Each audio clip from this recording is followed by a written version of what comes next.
Figure Fight Club. We're repping the crew, battle on the floor. It's me and you, pose them up right. Let the showdown begin. In this action figure world, we're destined to win. Got my action force, they ready to strike. Transformers roll out, they're ready for the hype. Marvel and DC, heroes in the ring with every epic.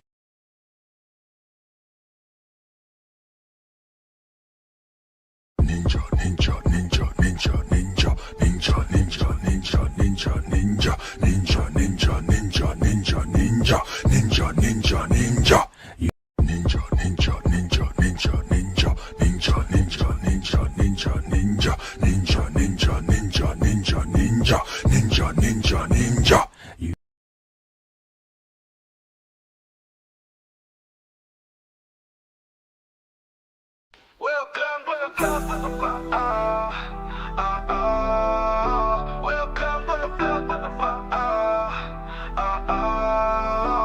Welcome to Figure Fight Club, where collectors come to play. Discussions from Valorverse to hot toys shaped by collecting weight. Pour a drink for yourself, collect your thoughts. Join us on this journey in action-packed talks. In the club, the fight is on. Action figures shine like the break of dawn. Collectors gather around, any drink will do. In Figure Fight Club, we welcome you. Welcome with the flop, with the flop, welcome with the flop, with the flop, raise your drinks up high and let's cheers. You're among collectors and like-minded peers. From stores to conventions, we take you backstage, exploring figures from modern day to the Stone Age. In the club, the fight is on. Action figures shine like the break of dawn. Collectors gather around, any drink will do. In Figure Fight Club, we welcome you. Welcome with the flop, with the flop,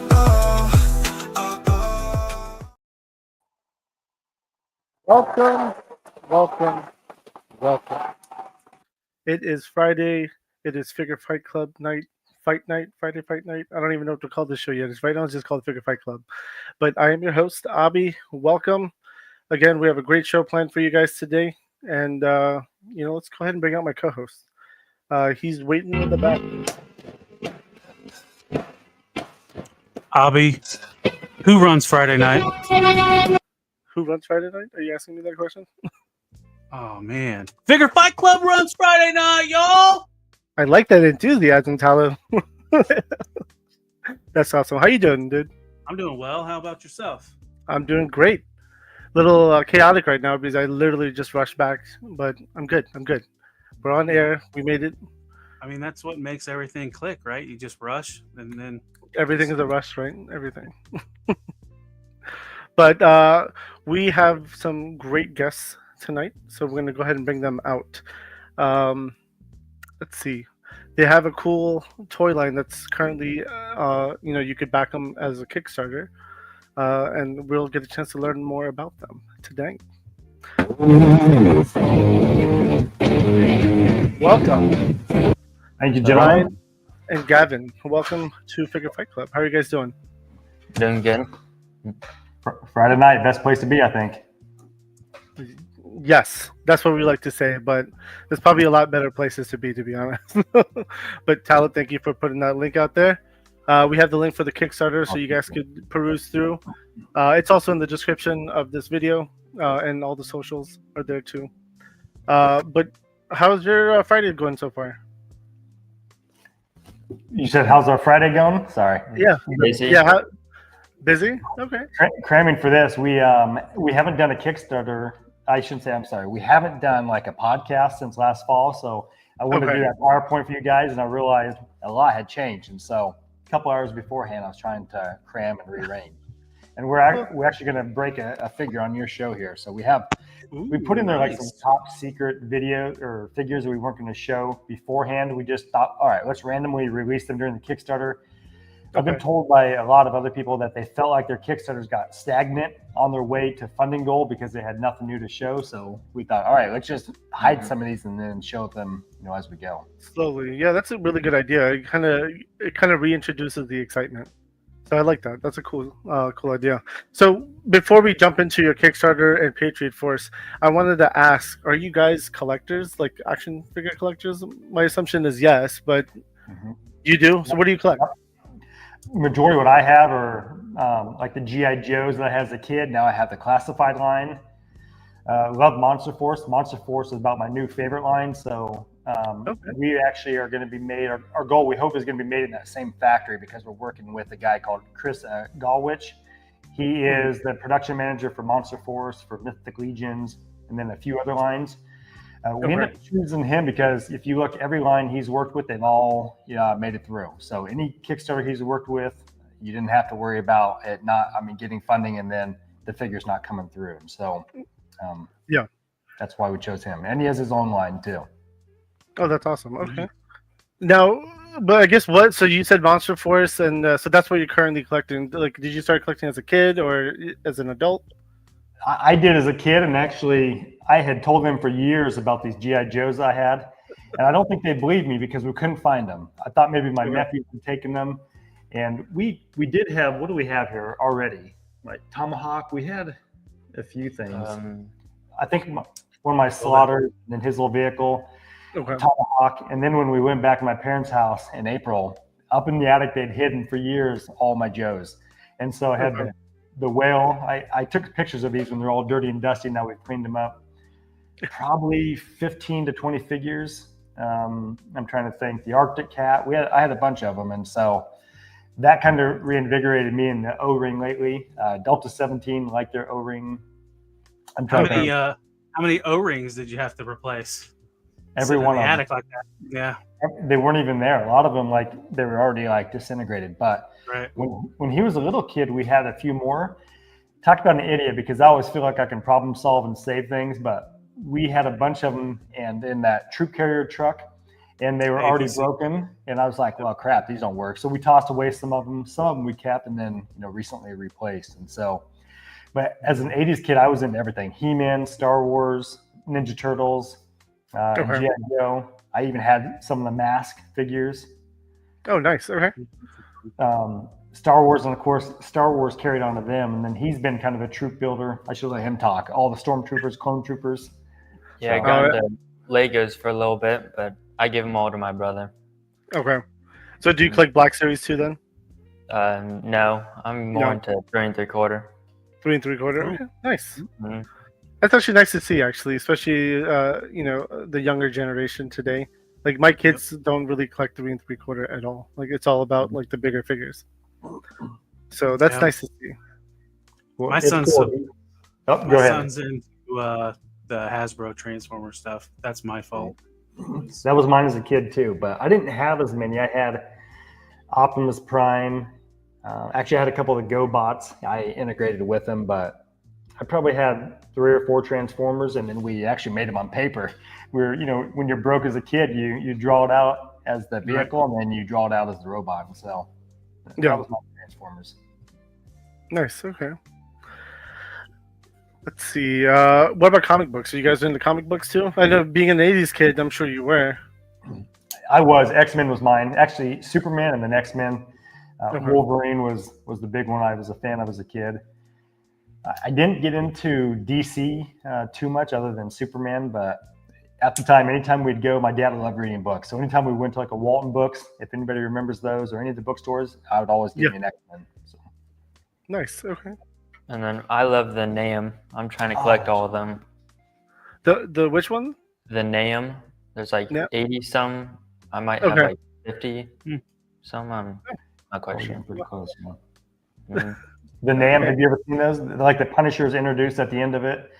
Roughly 80 some comic books. I don't know when it started. So is it based on Vietnam? That's why it's called the NAM? Okay. Mm-hmm.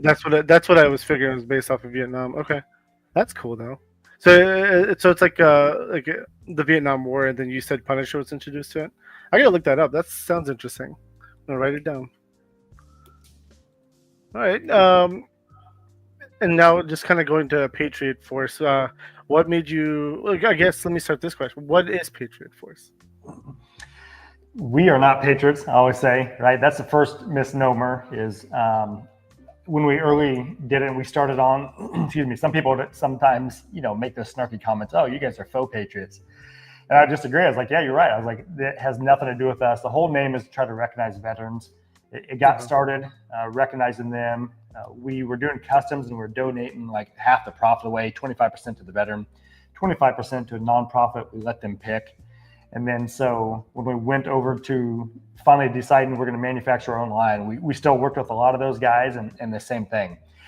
It's one of those where I want to be careful, and I don't want to look like we're trying to use that as the ploy. So we put it once in the Kickstarter. We don't probably talk about it as much, but we do. We're going to give them a gross percent, and then also to all their foundations, the same thing. So we met one of our attorneys actually used to do the agreements for Marvel, and we asked him like, what did they get? And then so actually we doubled and tried to triple it compared to what the movie stars would get. So. Nice. Yeah, actually, it's Chad. He's one of them on there. So we hope to be able to push a lot of his figures. It's Chad. It's Chad. Yeah. We don't like that guy here. Actually, we're not a big fan. I mean, he is kind of a talker. Yeah, He does talk a lot. and we did actually. I reached out to a surprise VIP, so this is a good time to bring him out. Right. It's Chad. It's Chad. What's up, man? Speaking of the devil. I talk too much? I guess that's part of the job, right? If you do shit on Yeah, that's YouTube. fine. Watch this. Oh, nice new Adam, logo. what's up, man? Tell your dad to go away. Let's hang out. Dang. Did you hear him? No? Okay. No. What's up, Ryan? How you doing? Good. Let me see if I can turn up our volume here a little bit. Can you not hear me? There we go. Yeah, he didn't quite hear you at first. Hello? We can hear you. We can hear you. Yeah. I think it's ours. How's it going, Chad? How are you doing? I'm fairly stellar. How are all of you fine people? Doing a Doing lot better now. What I'm We talking have- about. The Chad holes are here. So, what are we talking about? Dollies? Toys? Nothing. It's this weird scale. Toys. We did talk about O-rings for a minute. No, I heard that. I was listening backstage. I'm working on thumbnails, but yeah, I heard it. Actually, I sent Chad a picture of my big find, the attic find. Yeah, Sure did. I'm telling you, these guys had to put up with me. I was smiling for about 3 or 4 days. Oh yeah, Couldn't believe that's it. the way to go right there. What did you find? I'm curious now. Yeah, so I had the killer whale. That was my big one as a kid. Oh, the killer whale. Okay. The whale. I'm trying to think. The Arctic cat. I don't remember actually all the names of them. So it wasn't the A Arctic. big tank. I don't know. Yeah, Tan. the tank. Mauler? Dusty's tank. Yeah, it has a motor in it. Yeah, the Mauler. Or could be the Mobile. This one? Yep. Mauler? Yeah. Smaller. And I showed Chad that. No big deal. Some of them I don't remember, like that long purple. I don't even know what the name of it is anymore. The Viper, Aircraft? that spacecraft. No, not the aircraft, not the flag. You say aircraft? You said long purple. Yeah, it was kind of long and purple. Like aircraft. Whoa, whoa, Helicopter? whoa. Mamba? Yeah, aircraft. Yeah. It's a family show. Mamba. Guys. Yeah. Yeah, Purple Cobra hand. Mamba. So let's get back on the discussion of Patriot Force. I guess what kind of led you guys to manufacture your own toys? What was like the driving force behind it? Well, I think the first one to plant the seed was actually Ben at Skeletron. He was across from us at one of the Joe Fests, and he came over and he said, "Man, I love this." He goes, "You ought to look into actually manufacturing them." And I said, "We kind of talked about that, but I said we don't know the process." I'd worked on the production side of work, like medical devices. So, I mean, there's a lot I do know, but different industry. Yeah, you got to learn the ins and outs. And so that kind of put us down that path to finding the designer, finding the production people. We first looked at getting these done in Columbia, where the Fist were, but that was a very first time putting out a line. And so we thought, all right, we can't be the guinea pigs. We can't be their test subjects. So that's when we switched to Chris over there at Mythic Legions and working with him ever since. And I think just really talking to all the other designers, talking to the people who had not worked in the industry ahead of time, that had successful lines like Bill at Fresh Monkey Fiction. He's been a good one. Spiro Toys. Actually, for the 12-inch, Brian, Black Ops Toys. There's Sully, Black Ops Toys. So he's the one I probably go to the most. Okay. I mean, that's good though. I'm actually kind of glad you made that. You didn't go to Colombia because I've seen some horrible news about the fist toys, and also seeing it in person. I mean, I'm hoping they'll get better in the future, but the first initial release wasn't fantastic. No, Yeah. I'm same thing here, and I think I think to be fair to them that, and I'm just guessing again, but they had Joe Fest. They were trying to get all their figures done ahead of time. I really think they rushed it instead of waiting. And actually, talk about us. I mean, we're the opposite. We've actually taken a step back. We thought we were going to launch last year, originally at the smaller scale, and then we just actually no, we'd already made the point. I think to move up to 6-inch by that time. That was 2 years ago. 2 years ago, yeah. We've actually been working on this for 3 years now, so It's been a minute. Yeah. quite a while. That's yeah, great. you and I first talked about it, Joe Fest 2022. Yeah, it was a while ago. Yeah, That's the first time I met you. Yeah, when I walked up to your table and we were talking about it. Well, that's 3 years ago then. Wow. we were still the 18 scale at that time. Okay. Well, that's great. I mean, I'm glad you're taking your time to release something that you're happy with, right? Because again, if you're the one who's not going to be happy, then the people you want supporting you are not going to be happy either. No, 100%. Actually, that's kind of my problem. I don't know if you say perfectionist or tinkerer. Things drive me nuts. Same with I won't say what company I work for, but I work medical devices. And there's so many things you think about that have to go right for these devices. They all work inside the body. It's just, I think part of it is it sucks that it takes so long. But again, we want to make sure at least everything we can do on our side, we're going to do right, because we don't only owe it to collectors, it's the veterans. I don't want the veterans to feel like they get a crappy figure and are disappointed with. Actually, Chad's right here being both. I mean, it's one of those where all the, any prototype, I told him, I said, I want to get in your hands. I want to make sure you're happy with it. I would rather people be annoyed we're taking longer than to try to push them out there like the fist pretty quick and then be disappointed. Yeah, what a lot of people don't see is all the behind the scenes stuff that you guys labored over again and again and again and again. And even just the vests, you and I had so many conversations about just the kits, oh, should they be modular? Should this be interchangeable? Should it be like this? Should it be like that? And just you brainstormed the shit out of that stuff. And it shows that you really cared about what they were going to look like in the end. Well, and you also think about innovation. Talk about, we'd love to be able to do something to impact at scale the action figure industry. Have we done that? I mean, do we have that thought yet? No, maybe not. But I mean, different materials, talked about besides PVC, POM, ABS, what can we do? And I should say kind of the beauty of the materials I've worked on medical devices, some of those we hope will carry over. So we will see. Not going to ever promise anything. I'd always rather be conservative and, people come out and think they're happier with it than what they thought they would be. Yeah. And I mean, that's what we're all hoping for. And I mean, going through the pictures, it does look like a good line. So, and, I guess so you've answered one of those questions. Now the line focuses right now on mostly 1/12 scale, and it's from the Afghanistan, Iran war. Yeah, we kind of say the GWAT era, I guess, easier. I mean, who knows? I mean, Chad knows more than us where they're sending troops, but kind of that, if you look at that uniform from this era, I mean, that. So yeah, it's not all just Iraq and Afghanistan. So the global war on terror is literally what it sounds like. It's a global war. And one of the things that is very unique about service members over the past 24 years is that we have been in some kind of conflict continuously for 24 years. It's the first time in U.S. history that it's been like this. And you're talking the Philippines, Djibouti, Somalia, all over East Africa, Yemen. We're running operations in places that people don't even know about. Kenya.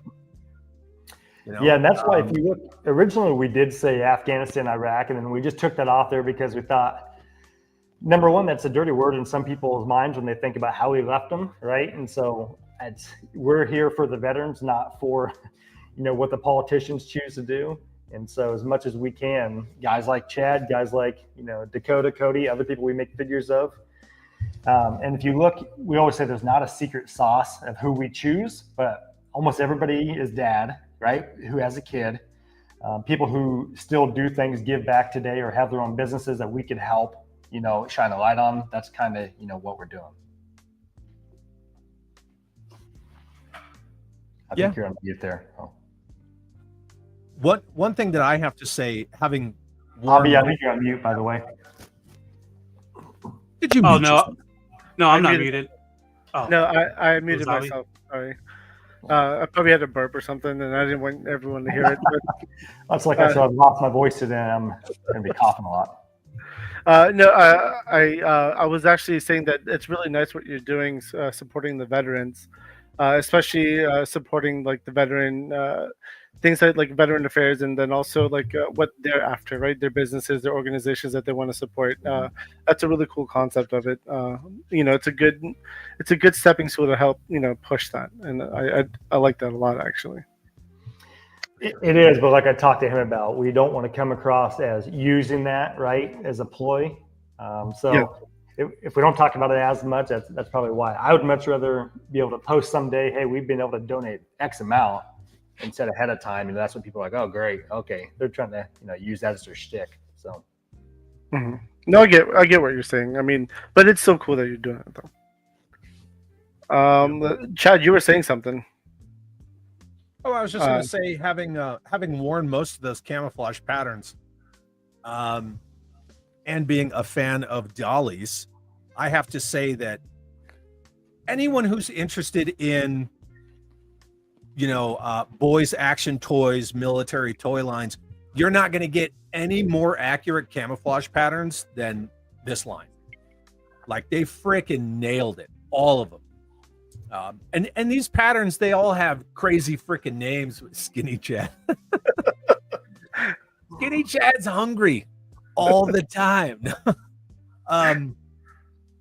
The camouflage patterns are perfect. And I was totally blown away every time Ryan would send me a picture of the Paint Masters. Mostly the pants, right? Yeah. I don't think people realize too how many different, and it's either going to be smart if it works out or dumb because we're costing a lot more, but so many different bucks.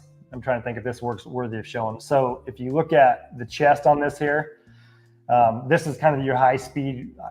I don't want to say it's the same as like your Cry Precision, but it's based off of like your Spec Ops uniform. And then you have every different unit or branch has a variant. So a lot of our figures you can't see because the gear's on, but they have button down chest. Some have pockets at angles. Some have angle pockets, but name tags flat. Others have name tags angled. So, I mean, if you strip it all down, there's probably 6 different variants in that buck. That's why we have it stretched out so far. And Chad's in a t-shirt. So, it's different than all these. Yep. So, yeah, see, because Endo's saying Marpat, ACU, BDU, Jungle Mountain, etc. But ACU and BDU, that's the physical uniform. So it's Army Combat Uniform and Battle Dress Uniform. The BDU pattern is called Woodland Camouflage. That's it. And then you had DBDUs, which were your Desert Battle Dress Uniform. And they were basically just the same 3 colors as the Woodland, but they were in desert. And then you had your DCUs, or your Desert Combat Uniform, which was the chocolate chips. So yeah, there's a million different camouflage patterns. They all have weird different names. The current pattern is actually called Scorpion 2. That's the name of the OCPs, or the operational camouflage pattern. It's called Scorpion 2. Is there a reason why they give them such interesting names? They're trademarked. Oh, and copyrighted. And copyrighted. Okay. Yeah, change it just like Ryan knows. You got to like put a little spin on it. Yeah, gotcha. Every one of ours are inspired by. So, yeah. Well, even if you look at the stitching on some of those, like Cry Precision, like how they do that, I mean, you'll realize no one else can make a uniform like that. Or if they do, it's overseas or third party. But to keep it simple, like Chad was saying, a lot of them we don't actually have any ACU in here. We want to do that later on. What I would consider your kind of green gray digital. Yeah, the universal camouflage pattern. Yeah. BDU, as Chad said, I looked and I saw, okay, that was actually what they called the older ones. We're just calling any of them that's buttoned down right now BDU, just to keep it simple. Some of them I don't know. Some of them we just realized instead of throwing like 10 different names on there, let's do it per buck. do it that way. Yeah. And I'm going to share that deck you sent me. Yeah. That way we can talk about it, and we'll just kind of go from there. And great logo, by the way. I do like this logo. Oh yeah. Anything about an eagle holding a gun. It's like a Mythic Legions. You were talking about them earlier, right? So they have Eagleless action figure. It's an eagle. Yeah, the Patriot Eagle, right? And he's got like the swords, and I was just like, man, that's so badass. Oh, it's so cool. They made a few different variants. I have one of them, and we were just talking about that recently. I'm semi in the box collector, semi loose, and I haven't taken that one out of the package, and it's just, I don't know, it looks so good. Yeah, no, it's a great figure. I used to own it at one point. All right, can you guys see that just fine on the screen? I don't have to zoom in. All right, perfect. I'm gonna let you talk here because, and I might ask questions in between. So, so first 4 figures, actually, I think some people think we're too heavy Navy SEALs. Kind of a reason for that. Actually, part of it just who we started working with first, and then we for our Kickstarter, we're kind of capping it. I think originally we said 20 figures. I don't know how many's on there right now, but we know like Marauders, who has a phenomenal company, blew up too big and then just taking way too long. And so we don't want that to slow us down anymore. So we do have in the first 4, this here is a Navy SEAL AOR-1 Camouflage. The shirt actually looks like this here. Where's my screen? So there's no camo. Once you take off the plate carrier, the camo is not in the middle. Actually, I got that figure around here. Yep.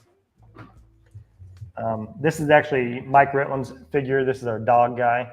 These are 3D printed. So if any parts drop off, realize that's what they are. They're not factory prototypes, but that looks good. Okay. Yeah. These are different than like a lot of them. These first 4 have pockets on the front. Part of these, again, most people won't notice, but we think the veterans will notice. And so like the ones Chad has, and you're trying to look at those, I don't believe he had pockets on the front. They had the bigger pockets on the side, on the like one of the photos you sent me. So we try to be very observant of these pictures and break it down. And again, it's going to be too much tooling, I think, to be able to I think we recently just dropped it down a little bit more, like when we're going to release people. We wanted to do that more, but just because of the tooling, we're not going to do that. We're going to keep them where they are. Okay. Excuse me. Rifles based on the Accuracy International, 300 Win Mag. It's got a SIG P26, 226. One thing you won't see in these is on the vest or the plate carrier on the straps, all of that's modular. So if it looks like it's going to be tough to pose a guy with the radio, don't worry about it. We got that. You can take that off. And we're not going to show all the small pouches. Are you able to show it? Or is yeah. it Okay. I don't think this is glued on. So like Mike Ritland here, he has, you can see his tourniquet, or you can see like here's his open pouch for a radio. It's going to have a hole for a plug. I don't know if you can see that very well. Oh yeah, you can see it. You see it, yep. So you'll be able to, attach those. We have other ones you can do. So it's semi-modular. Really, we weren't changing the front. And I mean, I guess the jury's still out. We can always do that, but we wanted to leave it more unique to what each veteran was. And again, just allow the straps to be changed and the flag, different flag options. And some of the guys, we want to make sure everybody gets a flag. So some of the guys wanted their own setup for their pouches. You'll see down here one of the new guys that we're going to introduce soon. You don't have the flag on here, but you'll have his compass on there. Okay. Army Ranger, again, another variant is a sniper rifle. This is an Army builder, so we do have a generic head on there. That's the SAS. What's that? That rifle, that's the SAS, right? The M110? M110, yeah. What's your nickname for it? The SAS? The SAS, the semi-automatic sniper system, yeah. Oh, okay. Sorry, my bad. Hey, it's one of those things we're learning all the time. So the M717 pistol, or you could say your SIG P2 or SIG P320, the one that everybody says drop and it'll go off. That that has the new Army contract, so we're including that. Yep. Nice. See, I don't know anything about guns, so I just call them pew pews and big pew pews. Yeah.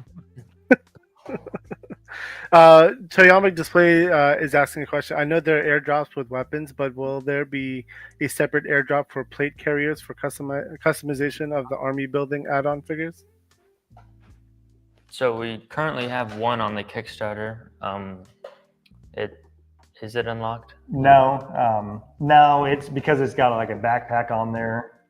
It's the woodland camo, but we have your alpine camo. We have your, what's the other one? Black scorpions, what we're calling it. Basically, it's your occupational, your scorpion, and being black with black scorpion. And then what's the other one? The arid. So more your desert. So yeah, we have all those different options. We just don't want to throw up everything right now, and we'll release those as we come. Yeah, it's a balance, right? You don't want to overkill it. I'll be right back. Yeah, no, that's kind of the worry. I mean, spending 3 years on this, I mean, we have over 30 different sculpts, 30 different people we could put on there. But again, we need to walk before we run and hopefully have those later on. So the goal would be, if everything gets funded, we want to go ahead and get production done, or at least the tooling done on all those other figures. So it's not another 1.5 years or 2 years before we can release more figures. Right. Yeah, that's a good idea too, because I mean, just you got to keep them coming, right? Once it gets funded, you're on your way. This here is, again, what we call the other Navy SEAL, but we left him as an army builder. He's got that head too. That is, so the first guy was the AOR1 digital. This is the AOR2. Where's my? Again, 3D printed, so the legs are a little bit wobbly. If people look at our pictures and you see things larger like the belt, that's really just so I didn't have to modify it to put it on. Because right now, everything we send the factory is at 0 tolerance. So the factory will change things. They'll set their tolerances as needed.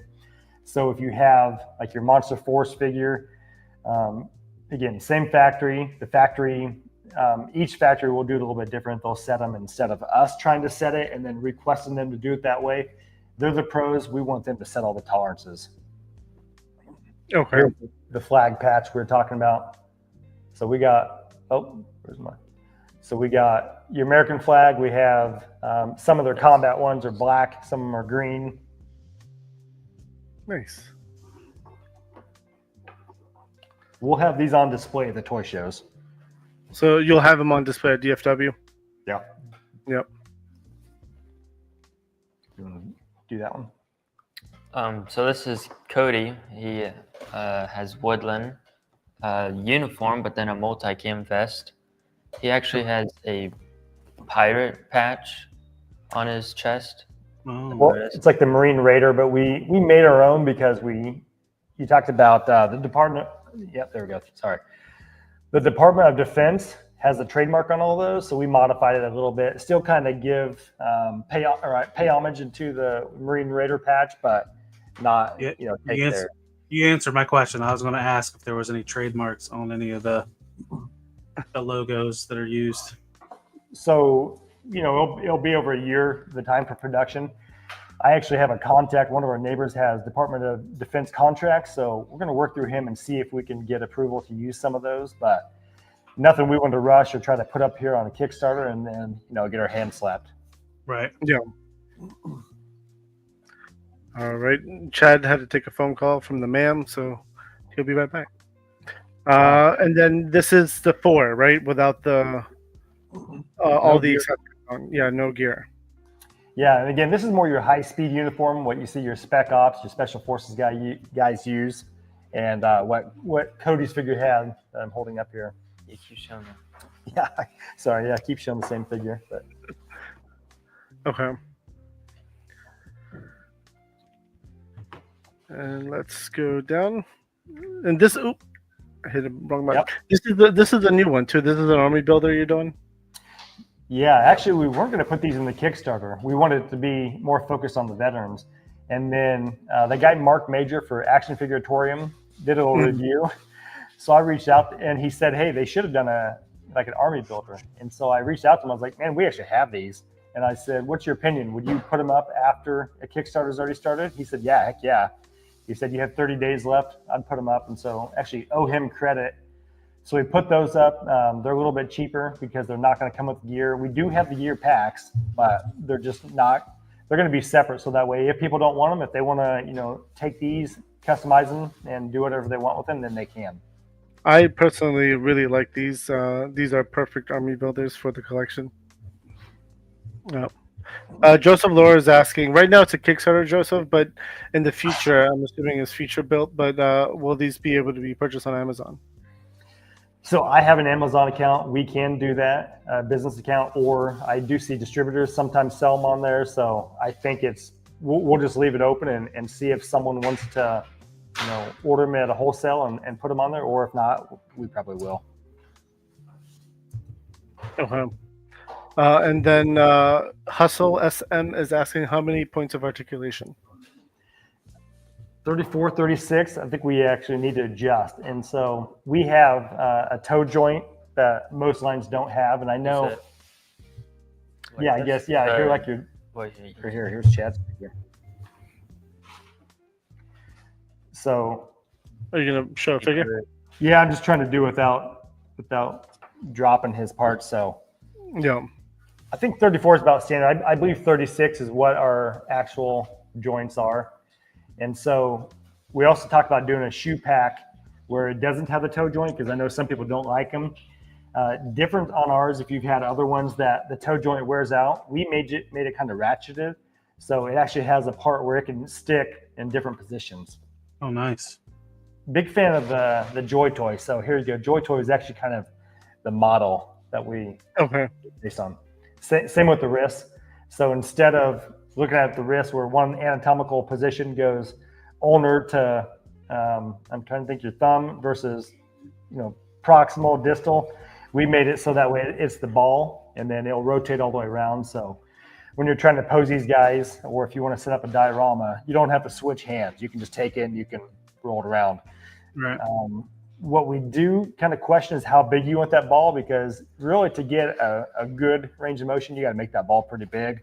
Mm-hmm. With aesthetically, it's not going to be near as pleasing. So will it be kind of similar to, is it Mafex that the pin sticks out of the hand and then the hand will plug into the pin, or will it be the other way around?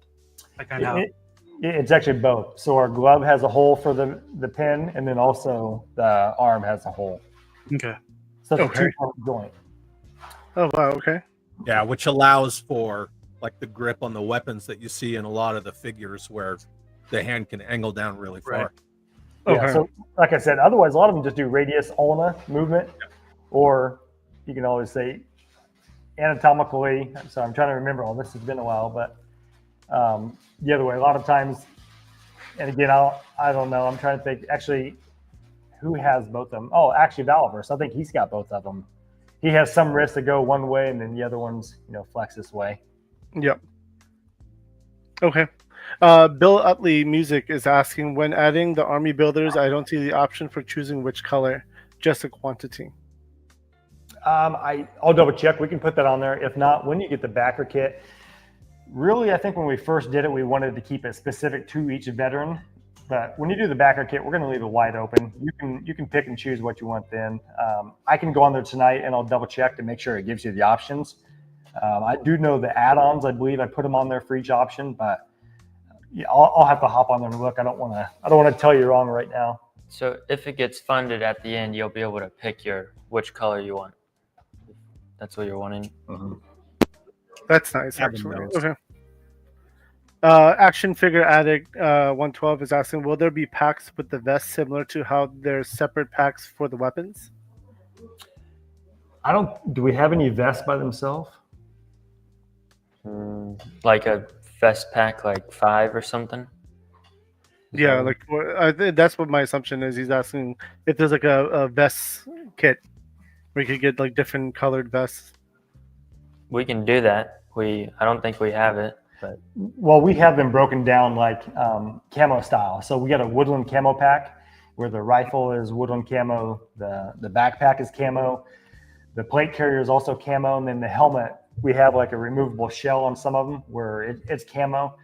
We don't have a pack with only vests, if that's what he's asking. we can do that pretty easily. Yeah, I mean, Look, again, I think the biggest thing is to ask people what they want and see and adapt. I mean, So- people love customizing and making a figure their own. So 100%. That's what I do the most. That's what I'm into. So. yeah. And then here's the army builders with, I guess, the accessories that it come with. Yep, Alpine camo. So if you Google multicam and look at all their different styles, that's kind of the inspiration behind it. Okay. There's a trademark, so we have to come up with our own. And really, the way the factory is going to lay these down will be different anyway. But the colors in there, kind of the schematics, how they lay down on a figure, that's kind of the goal. So this is the Alpine one. They have black, we just call it black scorpion, so that way people realize it's kind of your OCP scorpion camo, but just black version. Okay. That figure is so boss. The first time you showed it to me, I couldn't believe that figure. That, like, I'm not real big on 6-inch stuff, but I am an army builder nut. So when I saw these 3 figures, I was like, man, those guys are rad. Yeah, these look actually really cool. And I almost want to like suggest a crimson color one, just so I could add it to my crimson army. Hey, never say never, right? I'll never close the door on anything. Yeah. This is kind of your desert version. These look great. We have a woodland. So Ooh. I don't know if you saw the Marine Raider Cody. Oh, top secret. You guys are going to be the very first ones to see this new figure.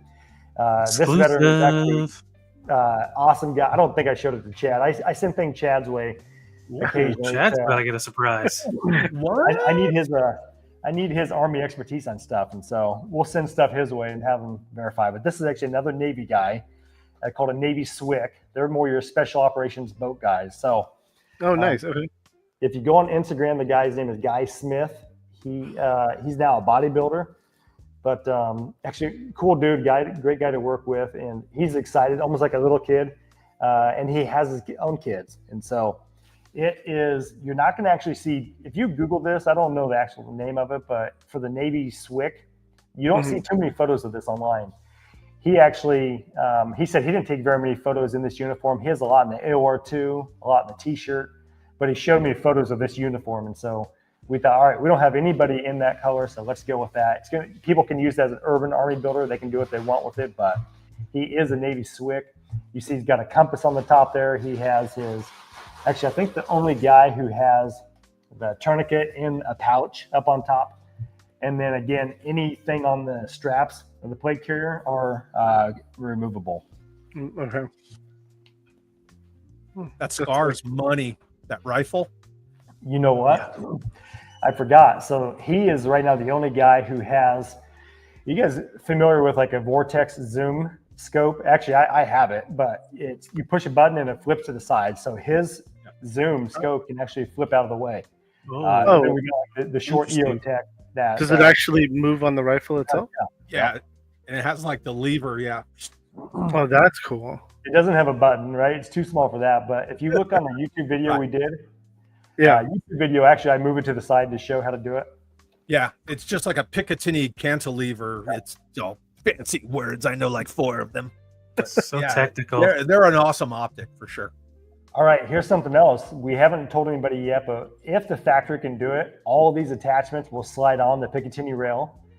If it's too small, right now they have a peg, but we want it to all be modular. So if you look at the stock on this, you can slide that in and out.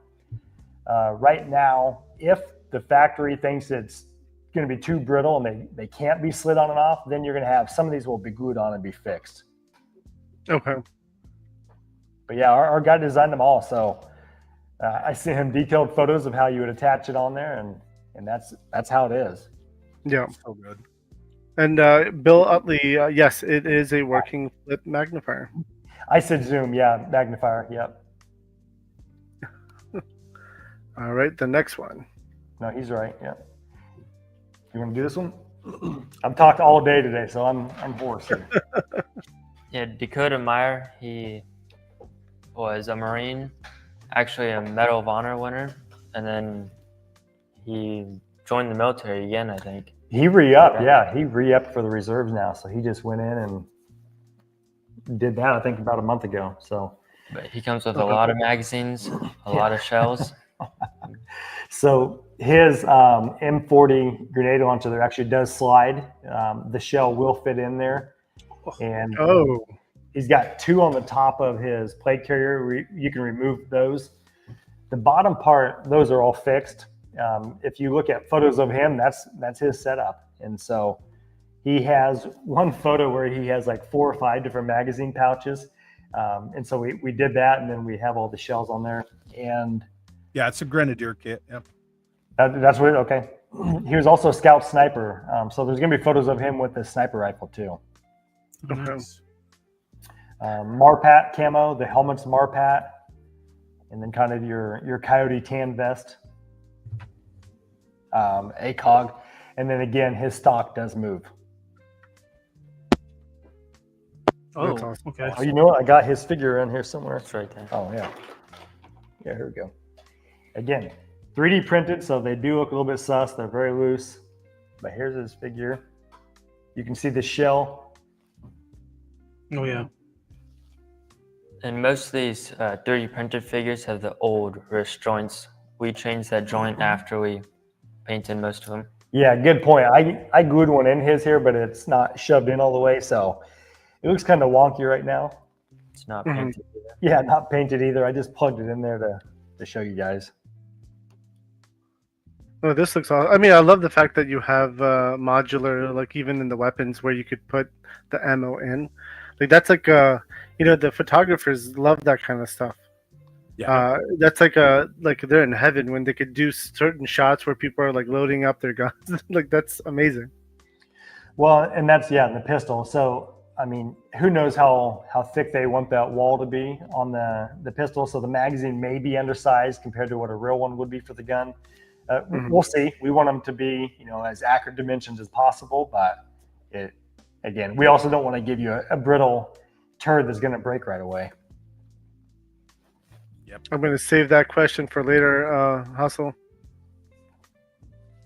I'm going to go down to the next. It's a good question. I flagged it. I've started. I'm going to bring that up again. That was one of my questions too. So. Chris Tanto Pronto. So if you saw the movie 13 Hours, he was one of the guys in that. Actually, in that Benghazi compound, he was wearing shorts and flip-flops. So we thought, well, that's a whole nother buck. So maybe later on we could do that. But we're going to do right now is like your Desert Tiger for when he was a CIA contractor. Okay. I'm trying to think what pistol. He has a Glock. So I think we have about 5 or 6 different pistols maybe. That's actually a Gen 4 Glock, what they would have had back when he served, but we have like a Gen 5, that maybe a future figure will have. Excuse me. Man, my voice is getting strained, so I apologize. He's one of the only ones with modular sunglasses right now that we have.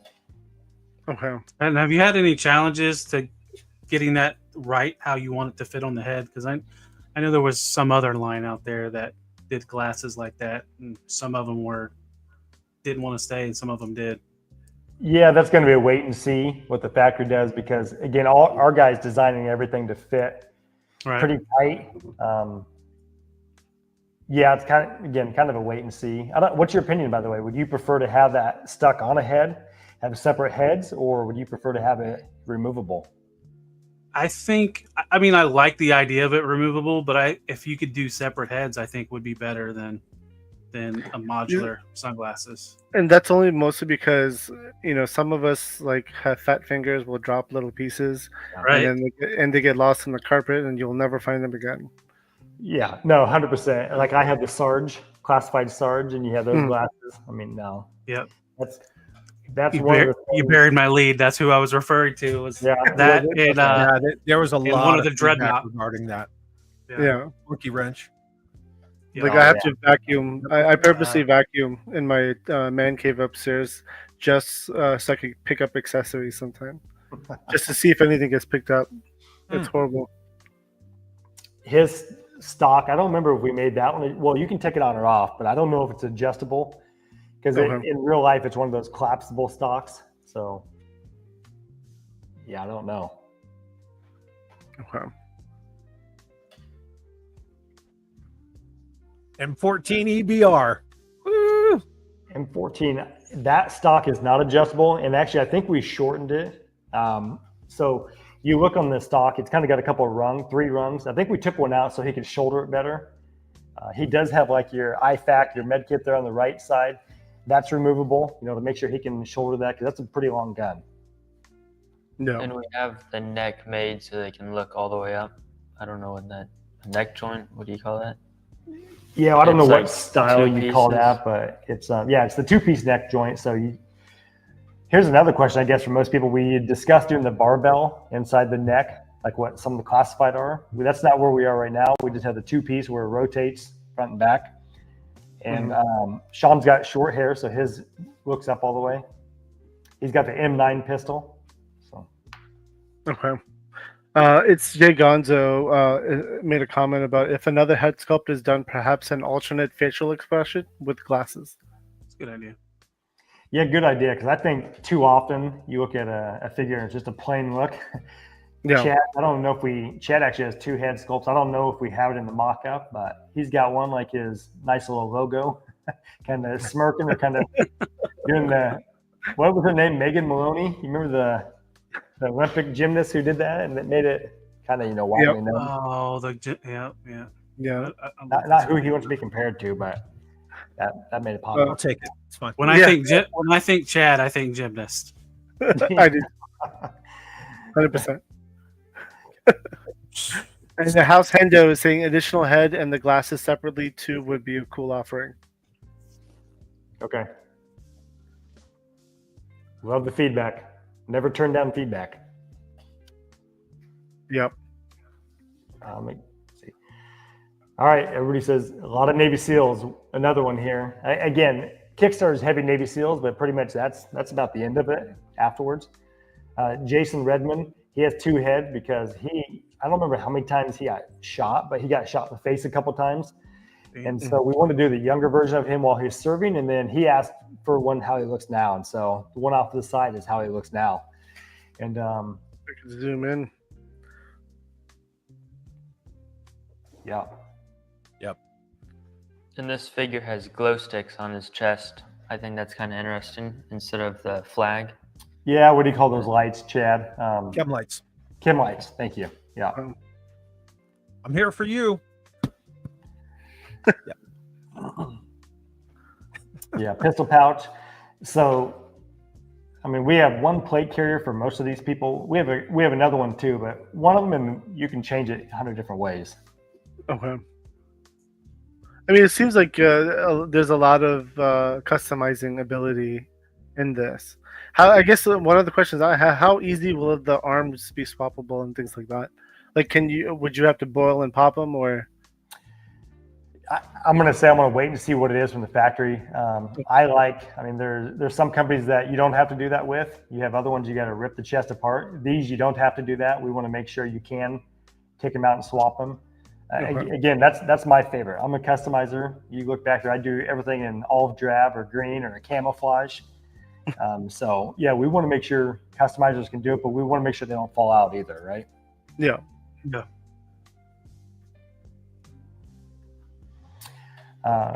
Chad Robichaux. So he's a U.S. Force Recon Marine.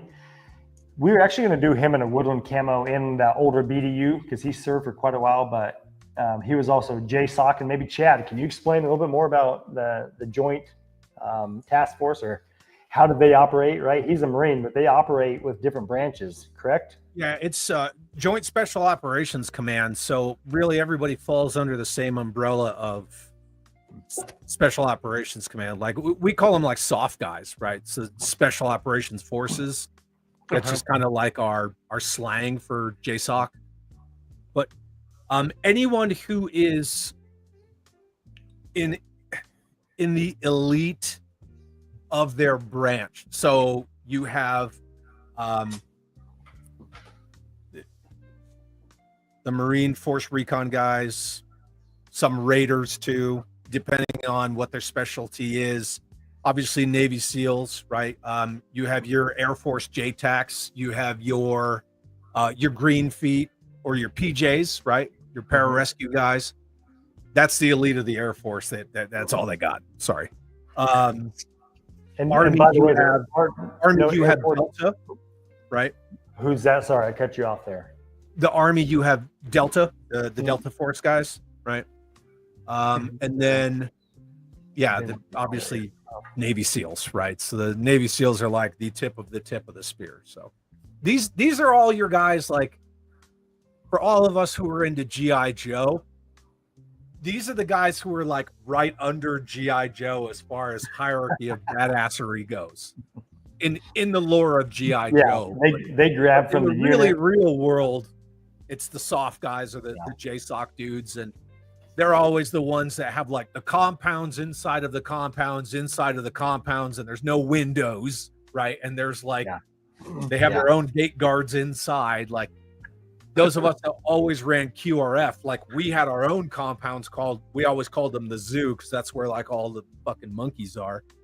But then you had like your JSOC guys, they were like down the street in their own windowless compounds. But like Bill said, they always have all of their own top tier shit. They have their own satellites. So. Well, I think when you look at DevGru and Delta are the two, tier one, and then you have like your Navy SEALs, your non-Team 6 down below, along with a lot of different other groups. I don't know where you'd put the regular SEAL team with Green Berets or your Marine Raiders or how they fit in, PJs. And by the way, so we get questions about Air Force. There's no Air Force in here, but we do have Air Force. We already have a TAC P. You talk about PJ. Yep, PJ, and then a controller. So controller's not finalized yet. We think we have a good one if we can finalize that and be pretty happy with it. Like a combat controller? Yep. Well, our combat controller couldn't ruck worth a shit. Sorry. I do like this book back too. Yeah, this one's a cool design. I like the look of this. Yep. Now, do the bags open, or like, can you put stuff in them, or? All of them do, but this one, and that's something we talked about. What can we do to make it so it's more workable? Is he wearing his hat forwards or backwards? It's forward there. Forward, yeah. Yeah, don't steal my shtick. We only have one guy with a backwards hat, or at least in the mock-up. That's me. All right, let me get to the next one. Oh, I know this guy. This guy, yeah. Am I seeing double here? Do I need to put some glasses on? Where'd that go? Right here. in front Oh, of okay. us. Trying to find Chad's figure. So, Oh, I haven't even seen this.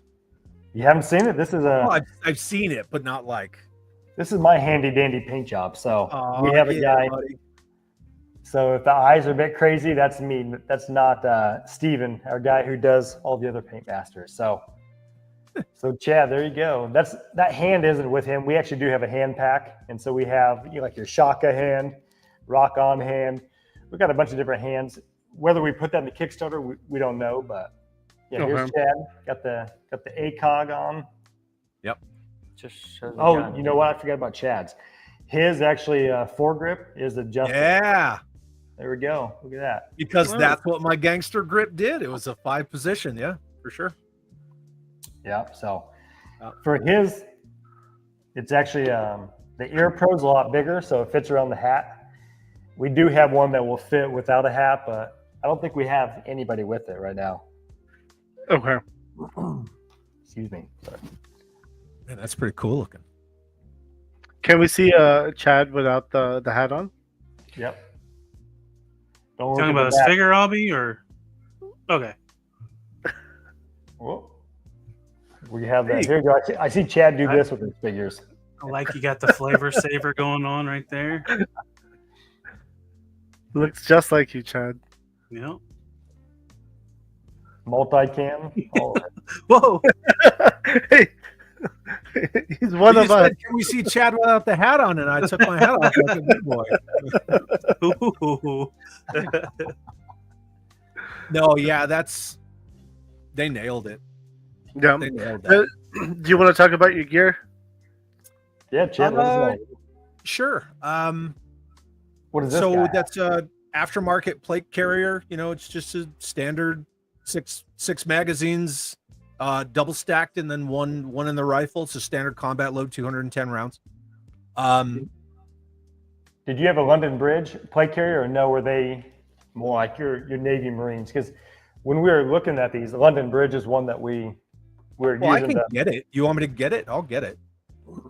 Put it on. We want to see it. We want to see you suck it I'm down. not gonna Model put it on. Come on, this is Model aggressive. it. I'll go get it. Wait one. Just talk amongst yourselves. Can you come back with your comms too? Your ear pro?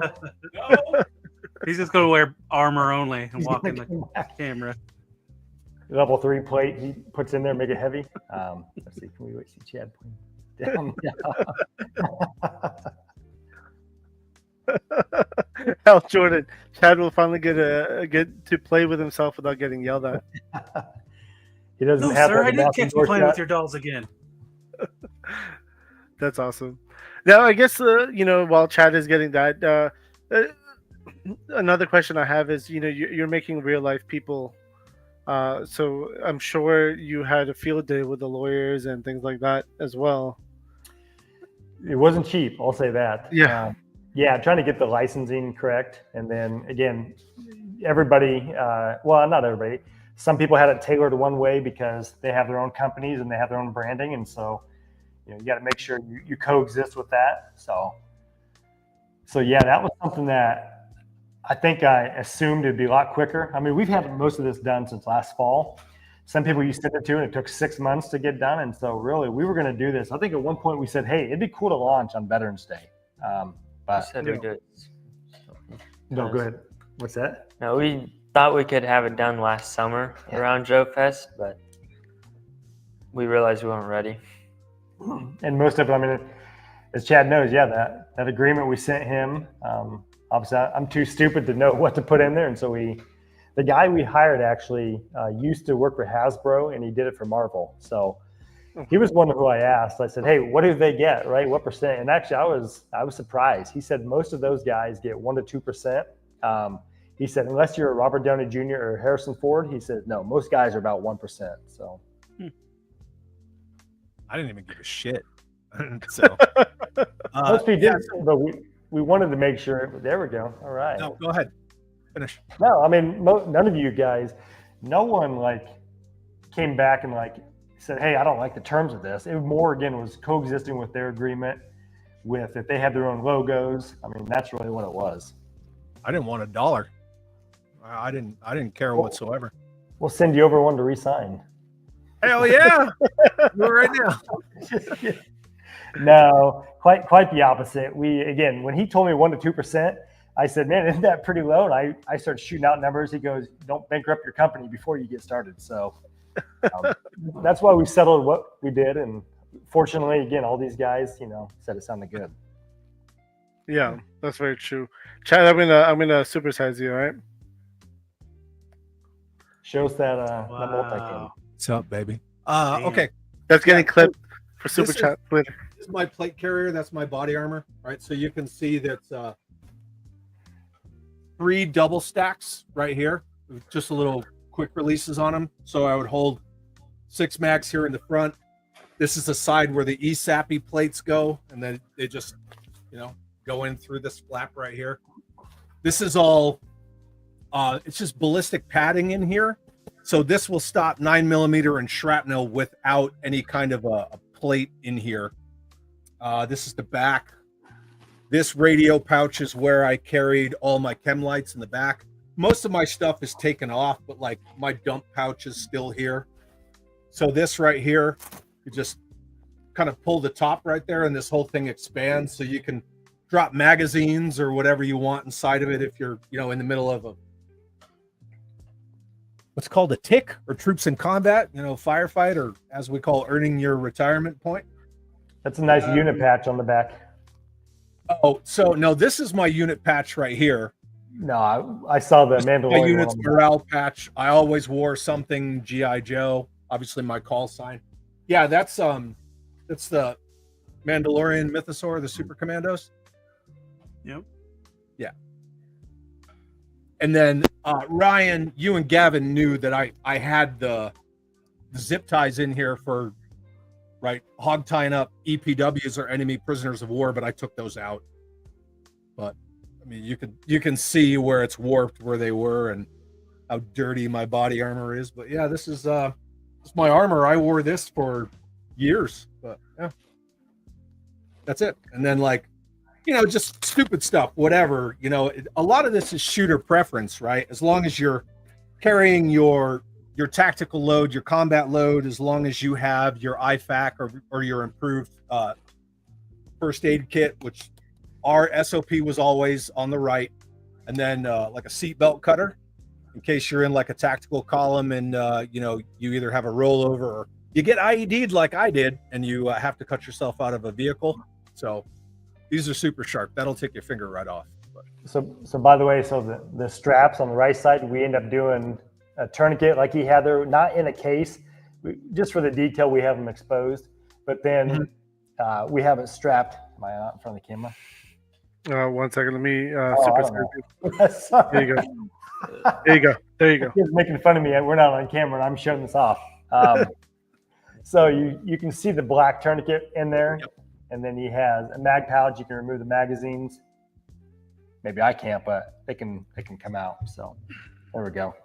So the little magazine come out on the sides. The front ones don't. Yeah, we left the front like that, so you can see his quick straps over him. He's talking about. Mm-hmm. That's awesome. I wanted to recognize Duarte's comment here. Chad needs to be a day one offering. The unlock should be the swimsuit version. You guys are leaving money on the table. Are we not? God, I hope that's not like a dinosaur mouth. I know. My dinosaur mouth. And I want to say that Chad's is as late as it is because of the uniform, right? You talk about all that tooling. He's the only guy in a t-shirt. We have about 6 or 7 guys in one uniform, about 6 in another. So unfortunately, that's how we have them released. And then someday we'll have more t-shirts, but it's my fault. I mean, that's how I rolled around. It was either that or a combat shirt with the sleeves pulled up. But where did you keep your G.I. Joe figure? Well, because I was in a Delta company, right? So I was in a heavy weapons company. We were always mounted. So I have a Destro figure that goes everywhere with me, and Destro was always on the dash. Oh, nice. Okay. Yep. By the way, another thing, Ryan, you killed that push talk for my Peltors. Nice. All right. Another thing, by the way, if we want the factory. If you can see on there, it's got that AOR1 camo. Hopefully, there's a couple of ways they can do that. Everybody hear about the Tampo paint, the pad printing. They can also do like a water transfer. So I don't know exactly how they'll do that one, but that was brought up to us. And so maybe after if they can do that in that big rectangle and then put the paint on top of it, then our plate carriers will all have that camo. Not that camo, but their own camo. Okay. No pimp daddy chat. I could see it. I have a gold head. Gold AK or something. There you go. So there it is. Design, so Look at my face. Horrible. Quite a bit of hair on that sculpt, huh? God, I look terrible there. Take that off. You're gonna lose half your viewers. You have a crooked nose. I do too. We better change our nose. So, here you go. We showed that one earlier. Where's that one? Yeah, so that dog is the shit. That dog is so freaking perfect. Well, there you go. Yeah, we're gonna have one dog, but he has 2 heads. He can't. Now, Gavin. Dude, the goggles are so rad. Go ahead. Show it off. Oh, I don't know nice. what you call that. So that's the one. That's the one with the mouth covered up, right? Yeah, if you see in the mock-up, you can see it easier. We have goggles for him.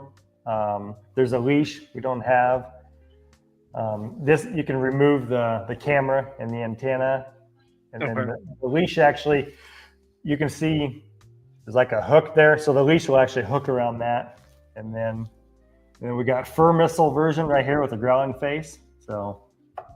Oh, that's cool. We need a better camera, I think. Yeah, there we go. So the joints are pretty much modeled after like timber and mutt. So not mutt, but junkyard dog. Okay. So swappable head. So Mike Rutland, Navy SEAL dog handler. He's now a dog trainer. He started the Warrior Dog Foundation. So percent of the profits will go towards the Warrior Dog Foundation. And I don't think we have a picture in here. We used to have a picture of the dog, so you can see our guy, Steven. Actually, he's an Army vet too. He nailed the Paint Master. I mean, look at Mike's dog. It's pretty cool. I'll send these to people to get their feedback. Sometimes, they'll want changes. I mean, Mike was, I'd say, in love with that. I mean, he was pumped. So I'm going to share another photo that I had pulled off of the Facebook group just to kind of show the dog too. Yeah, Belgian Mountain Wall. So this is how Mine's in the other room. Yeah. This is the comparison shot. Yeah. So it is very similar to the G.I. Joe. He's smaller. I mean, I think there's one next to Junkyard Dog too. So well, but this is one. That's a wolf, right? Yeah. Wolves are huge, and two, a lot of people mistake Mals for being the same size as like a German Shepherd. They're not. Like right. Mals are smaller. Like if you've ever been near one, they're not big dogs. They're medium sized at best. They're like 60-pound, 80-pound dogs. And we tried to size it to Mike, right? So, yep. I mean, our figures, if you look at G.I. Joe Classified, we're almost exactly the same height as Outback. But, I mean, you have some of those guys are a lot, taller. Some of the guys, the steel core is shorter. I mean, there's quite a bit of variant. And some of our guys are pretty short. So, if we had the time or the money, we would make some of the guys shorter. But, right now, the Insurgents probably look a little bit taller, but otherwise, all the veterans are the same, pretty close to the same. Okay. Excuse me. Yeah, there you go. Well, that looks great. People in the comments are saying, make the dogs add-on, please.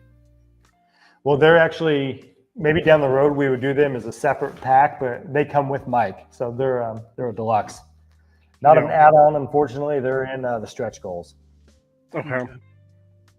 And again, that just goes back to maybe business-wise, it'd be smarter to have them separate, but we want to stay true to these guys, and Mike's the guy with the dog, and so we want to come with him. Maybe we'll do like a German Shepherd or something then by itself. Yeah. That's a good idea. I mean, people will buy them up, so. Do you guys want to talk about the loadout?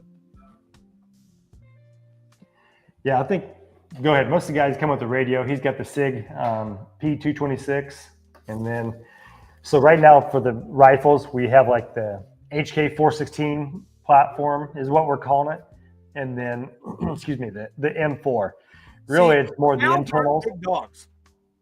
I didn't mean to interrupt you. But. No, man, he's grown quite a bit since when I last saw him. Wow. I mean, this is like full grown, right? You're not that big. Huh. How old is your dog? 2 years? 15 months. Okay. Yeah. Yeah. But I mean, like when you look at him, right? I mean, that's a purebred Malinois. I mean, he won't make eye contact. He is shy. Like, come on, Dad, put me down. Well, something else I noticed. I should pick that up. And here's the thing about them. I don't know if they're all the same, but you think about people as you get older, you get usually more hair, you get gray. Those dogs, I mean, we saw photos of Mike's dog, kind of like Chad's. When he was younger, he was pretty light. And then as he got older, he got a lot more darker fur. Okay. Did you say like my dog or like me? Your dog. Maybe you too.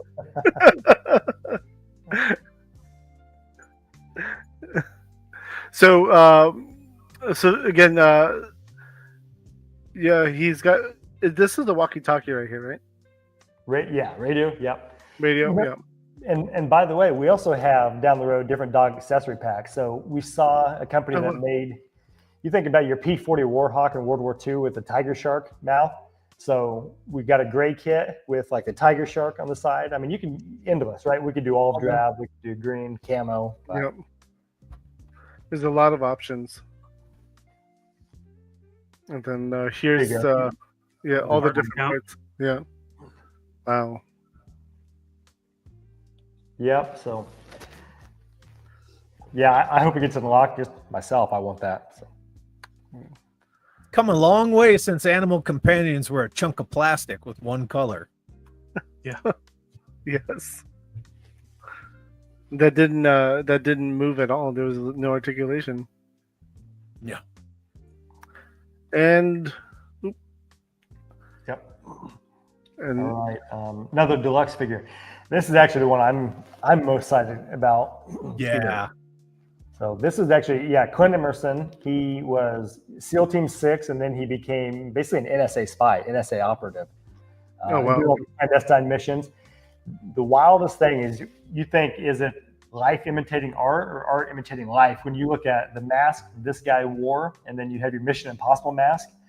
He said they called him a 5-second mask, to where literally he would go into a building, pop on this mask, and then complete different person. Actually, so on the left was when he was like in Yemen. He had an MP7 that he carried underneath his jacket. On the right, he was actually trying to show the FBI that he could fool them. He went into a hotel, he said, as a white guy. He said he came out within a minute, a black guy, white girlfriend, and he said 19 men team. He fooled them all. So the funny thing is too, it's just more like sleight of hand. I don't know if you can zoom in, but his mask, he didn't have it pulled all the way down. You can see like lighter skin underneath that mask on the right side. Yeah, look at his neck, where his neck meets his shirt. Yeah, you could see the mask right here. Yeah. Yeah. So pretty cool. And some of them were made so they can talk, and some they couldn't talk. So maybe like Hitman or something. Yeah. Yeah. There you go. Sure. That's what we said. He kind of like an assassin, really. I mean, that's what they had, high value targets. I mean, Yep. How this was first introduced to President Bush, the lady who was basically his boss, the lady in charge of it, went to give Bush a presentation holding up a mask, and he's like, "Nah, this will never fly." She took off her mask. She'd been giving him the presentation the whole time wearing a mask. And he's like, that sold it. And there's actually photos. That is some Mission Impossible shit. Like, how cool is that? That is really dope. Here's what Clint said too, is pretty wild. He said, "This is what they declassified." He goes, "Imagine what they have today." Yeah, that's very true. That's a true Zartan right there. Yeah. That's a good point. If you want to go to the next slide, our idea is to have it clip on top. Again, we'll see what the factory says or how thin you can get it, because I don't think we want Clint's head to be too undersized for that to look okay. But if we make his head normal size, and then that's going to look pretty wonky. So like Zartan's a face swap. I mean, that's an option. The only thing is you'd have to do the ears for the skin color and the hairstyle too. Okay. So he does have the rifle sling. Right now, that's the only one we do have. People comment, we've talked about like for the M4, like doing a variant where you can have it hook on too. Excuse me.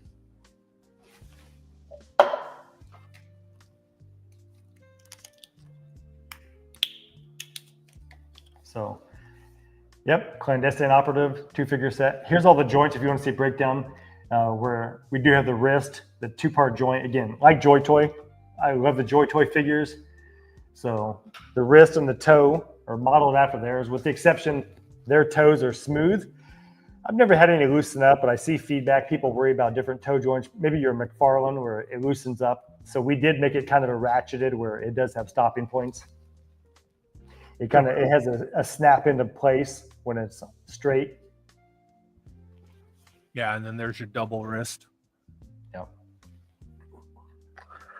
Oh, that's what it is. Okay, the double wrist. Okay. Yeah, definitely allows for a lot of dynamic posing. Like when Ryan held up my figure the way I was holding that rifle. Yeah, I noticed that it was down. Yeah. You're going to get that. Yeah. Well, that's the kind of thing you think of CQB, right? The close quarters combat, going in the door, out the door. We see those photos. We want to mimic that. Right. Yeah. Plus, it allows for, accurate use of a rifle like that, because generally, then you get. I don't want to get into the weeds like mount or military operations in urban terrain, like Ryan was talking about, like close quarters battle or close quarters combat. But you generally keep your rifle real tight, so you always hold it at weird, wonky angles. That's why you notice a lot of guys who are used to fighting in urban terrain. We generally tend to cup our rifle by the mag well like that, because you get it real tight and then you just kind of pull it up like that. Yeah, go to YouTube and type in close quarters battle or CQB, and you'll see the video. You'll see a lot of training videos. Yeah. Okay. Don't do it now. Airdrops, accessory packs. You want to do the airdrops there? So we have 2 rifles, 2 snipers, and 3 pistols. Their suppressors and magazines come off, and then the rifle stocks are adjustable. They're going to be all black for this airdrop, because we have a bunch of camoed ones with the veterans and army builders. Okay. So this one is available currently, and I'm trying to think. Yeah, we have it as an add-on too. Everything's an add-on. And by the way, here, we'll just give away a campaign secret. If you're going to pledge and then do multiple items, do the cheapest item first, because the add-on multi-packs are actually still the same price as the early bird. So if you think you want this plus a 4 and 8-pack, put this in your pledge basket first and then add those on. You'll save more money. Now, is there any licensing issues when you make accurate weapons like this? Or do you have to make them? These are inspired. Okay. Well, you have to do subtle differences. No, I think the thing is now, so much of like the M4 platform, everybody has that. Okay. So really, FN SCAR, they're the only ones that have the SCAR. So any of the HK 416, I say that's just really more for us to distinguish. If you're looking at a M4 and HK 416, it's internal components. That's really the difference. So you could make them look exactly the same. I mean, heck, I have some, change out the hand guards. You can do anything with them. Okay. Okay.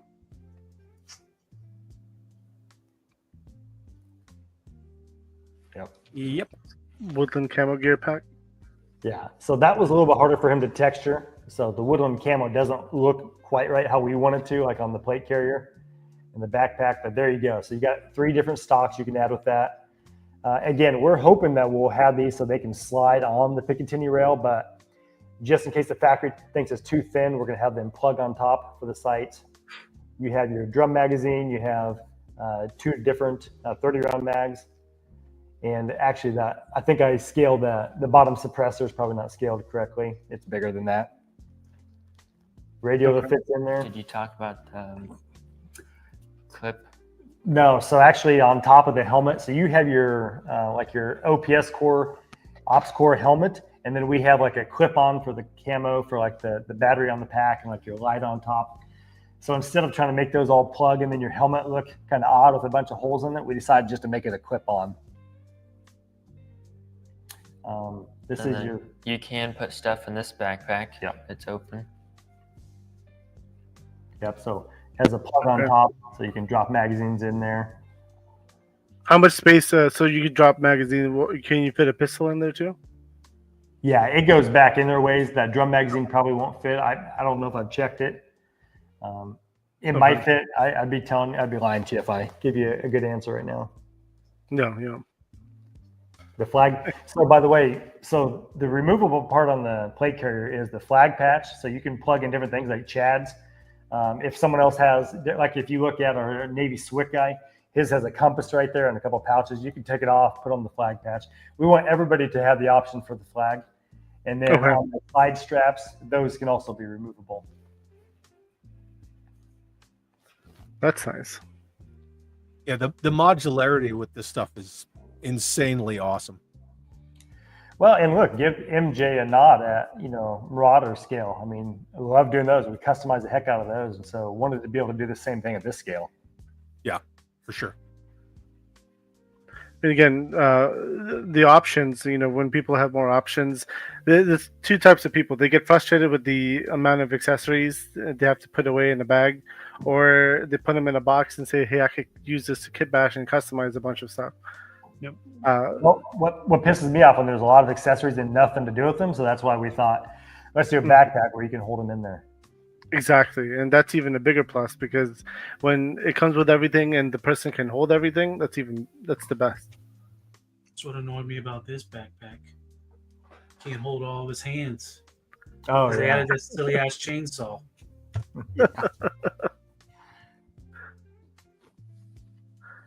Now, right. stretch goals. Yeah, well, and actually a bunch of those are stretch goals, but these are the Insurgent stretch goals. Actually, I don't have that guy here. We have him done. Now, I Yeah. think this is what's going to entice some people is the Insurgents. I think so it's too. good to have that as stretch goals. Well, and a lot of people have said, why not just do a Kickstarter with the Insurgents only? We could, but I mean, and maybe later on, but it's if it doesn't fund. But again, our thing is about making sure we give back to guys like Chad and foundations that they support. So these are on there. These are later on. This backpack has the flap. Actually, you can actually pop it off, but it opens up, drops down. We have a few of the rockets that can be held in there. This guy, and I'll say, by the way, none of these Insurgents are trying to pay homage to anybody. I mean, a couple of the other guys do look similar to, different guys out there. We did do that on purpose, but we varied it. We didn't want it to be the same because I don't want anybody to think we're trying to honor them. But this was just some generic guy, just some generic setup. I mean, we wanted to do. I mean, your heroes need bad guys. That's how it works.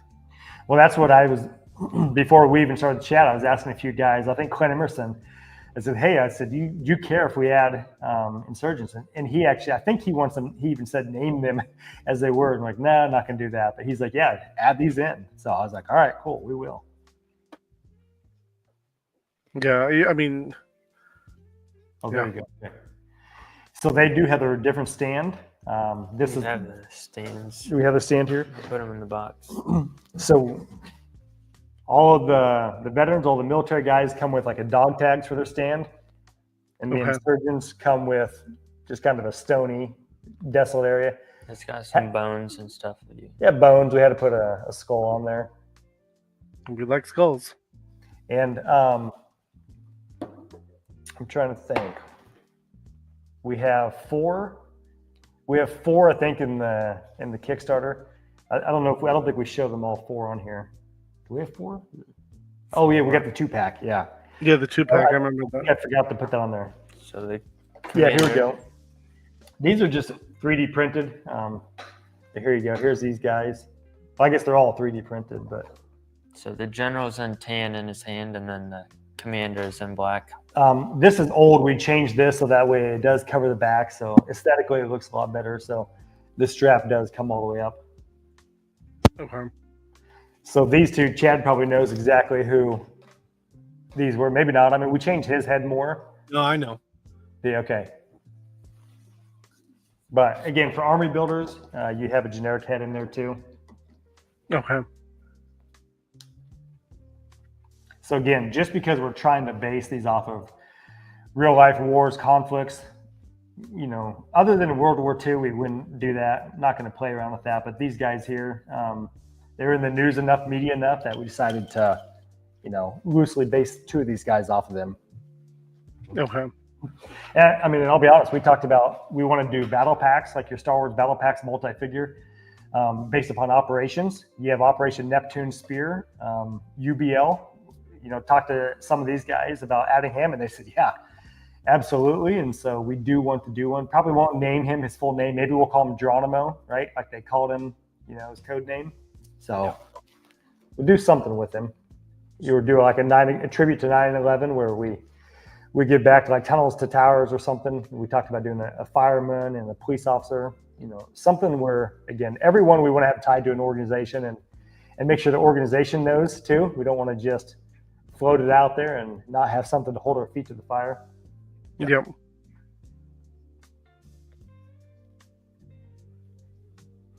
And we have more Insurgents too. I won't say his name, but we have the American Taliban. People talked about him. I mean, he was an American guy who they found over there. I think we he was in anybody who I don't want to say pop culture, but got some notoriety. We talked about maybe there's a way to add them. I think that guy, I don't know if he was getting out, something about him. We wouldn't want him to be able to get his own figure. So maybe completely change the face, but yet people know, what it is. Yeah. So here we go. So, vehicles, I think I saw someone put a comment, and then also, let's see. Yeah. Go well with Action Force. Yeah. It's scaled right in there. Yeah, so I'll bring up that was one of my questions for after we were done with the presentation of everything, but we could get to it. Any plans for vehicles down the line? Yeah, 100%. We don't have like any designs done to show you yet, but I think I talked to Chad about doing I'm gonna butcher what is the full name of your LRV? What's your long range LR? Your truck that replaced the Humvee. Oh, not my Matt V. Well, that's the larger one, right? Yeah, the Matt V is the 14-footer. That or your small. Having a moment. LATV. What is it? LTAV. Jeez, I don't know. I'm having a moment. The boy, one of my just cousins, talking about it. yeah, one of my cousins is still active, so we took the boys to Fort Gordon there when we were at Joe Fest. Yeah. No, not the MRAP, Hendo. Not the MRAP, but the other one, the LATV. I can't even think what. Oh, by the way, yeah, JLTV. Thank you, Jimmy. JLTV. I like tactical vehicle. Thank you. Yeah, I always have moments. My bad. We're good. By the way, so RPG. Yeah, again, we showed you the rocket comes out. Some of them, if you look at real life, there are some that look like they're about 3 and 4 feet long. We have ours not quite as long as that. Oh, wow. See, I can tell you that's an 80 millimeter rocket propelled explosively formed penetrator, or EFP, but don't put me on the spot for joint light tactical gear. Penetrator. You want to talk about the cyclic rate of a M240? We could do that all day. Yeah. So yeah, Just which is slower than the M4. So we do have blast effect options we want to introduce. We don't have all those designed, but so we're leaving a little bit of a hole in there for that. Okay. Oh, nice. Back blast. Just make sure the smoke's on the right side. Yeah. Oh, they will. Here you go. Here's one of the Insurgent, basically the Army builder head. I like how they have sneakers on. It's like you would think it doesn't go with it, but I'm assuming that's what they wear. Yeah, they did. So I'll just tell you, if you Google Taliban Red Unit or Blood Unit, that's what you'll see. So that is actually my kid. I drive him nuts. I bought those shoes so we could make sure we get all the details right. They're the Cheetahs, the Service, made by Service. They're the Cheetahs, and that's their war attire. These guys are known as their special forces, and you look and they have black ones, they have the white ones. I bought a pair of the white ones just so we could, again, make sure we got them right. We gave them a knife.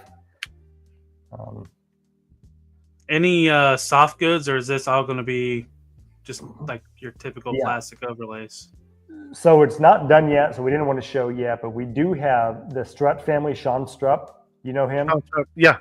He does the goods for Savage Crucible and some other companies. So they're actually designing us some outfits so that way you can remove everything and just have the body. One of them, biggest instruction we said is we want them to be gritty, be grunge, just like if you're going to look at pictures online, they're not cleanly pressed, right? They look like they've been living out there where they have. Now this is I think a lot of people are going to go after the Insurgents because they want them for whether it's GI Joe's Action Force or Patriot Force. They want these bad guys to kind of add to the shelf and do some photography or just kind of poses. Yeah, I don't know if I have that head. Yeah, the biggest thing, this Kickstarter, we're different than most in the past where Big Bad Toy Store put up the pre-sale. Talk to Joel, actually great guy. They are not going to do that with us because unfortunately, liability-wise, they've had some issues. Some people know of a couple of them that they had. And so this is all on us and, people who individually back it. Yeah. So we want to unlock these guys. It's going to be maybe something that they get unlocked later on if we barely make it. again, we have, I mean, some of our funds, if we need to, we can put in and at least get the tooling done, and then maybe later on release a lot of these. Excuse me. Yeah, that's a good point. You don't see realistic villains like this. Yeah, that is a very good point. Yeah. Junkion, what's up, man? And you guys are going to be on Junkion's show on Monday, right? We are, yeah. Yep. Little plug. Oh, by the way, so for the mortar pit, we actually have plans to build out an entire fob. So everything is modular. If you want to see, we have square bases. We had some pie-shaped ones. Originally, we were going to make it so it was a round mortar pit. When you look online, it looks like most of them are round. And these are glued together here, so just for show. But then we thought, all right, if you're going to piece it together with other pieces, if it's pie-shaped, it'd have to be on the edge. We're going to, oh, yeah, here we go. Sean's on here. Oh, never mind. I thought that was Sean commenting. Yeah, just the comment about Sean. Yeah. But we have different sandbag options.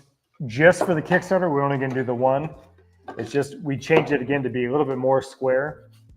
And there's holes where it plugs on here. So on the bottom of the sandbag, we're going to have removable pegs.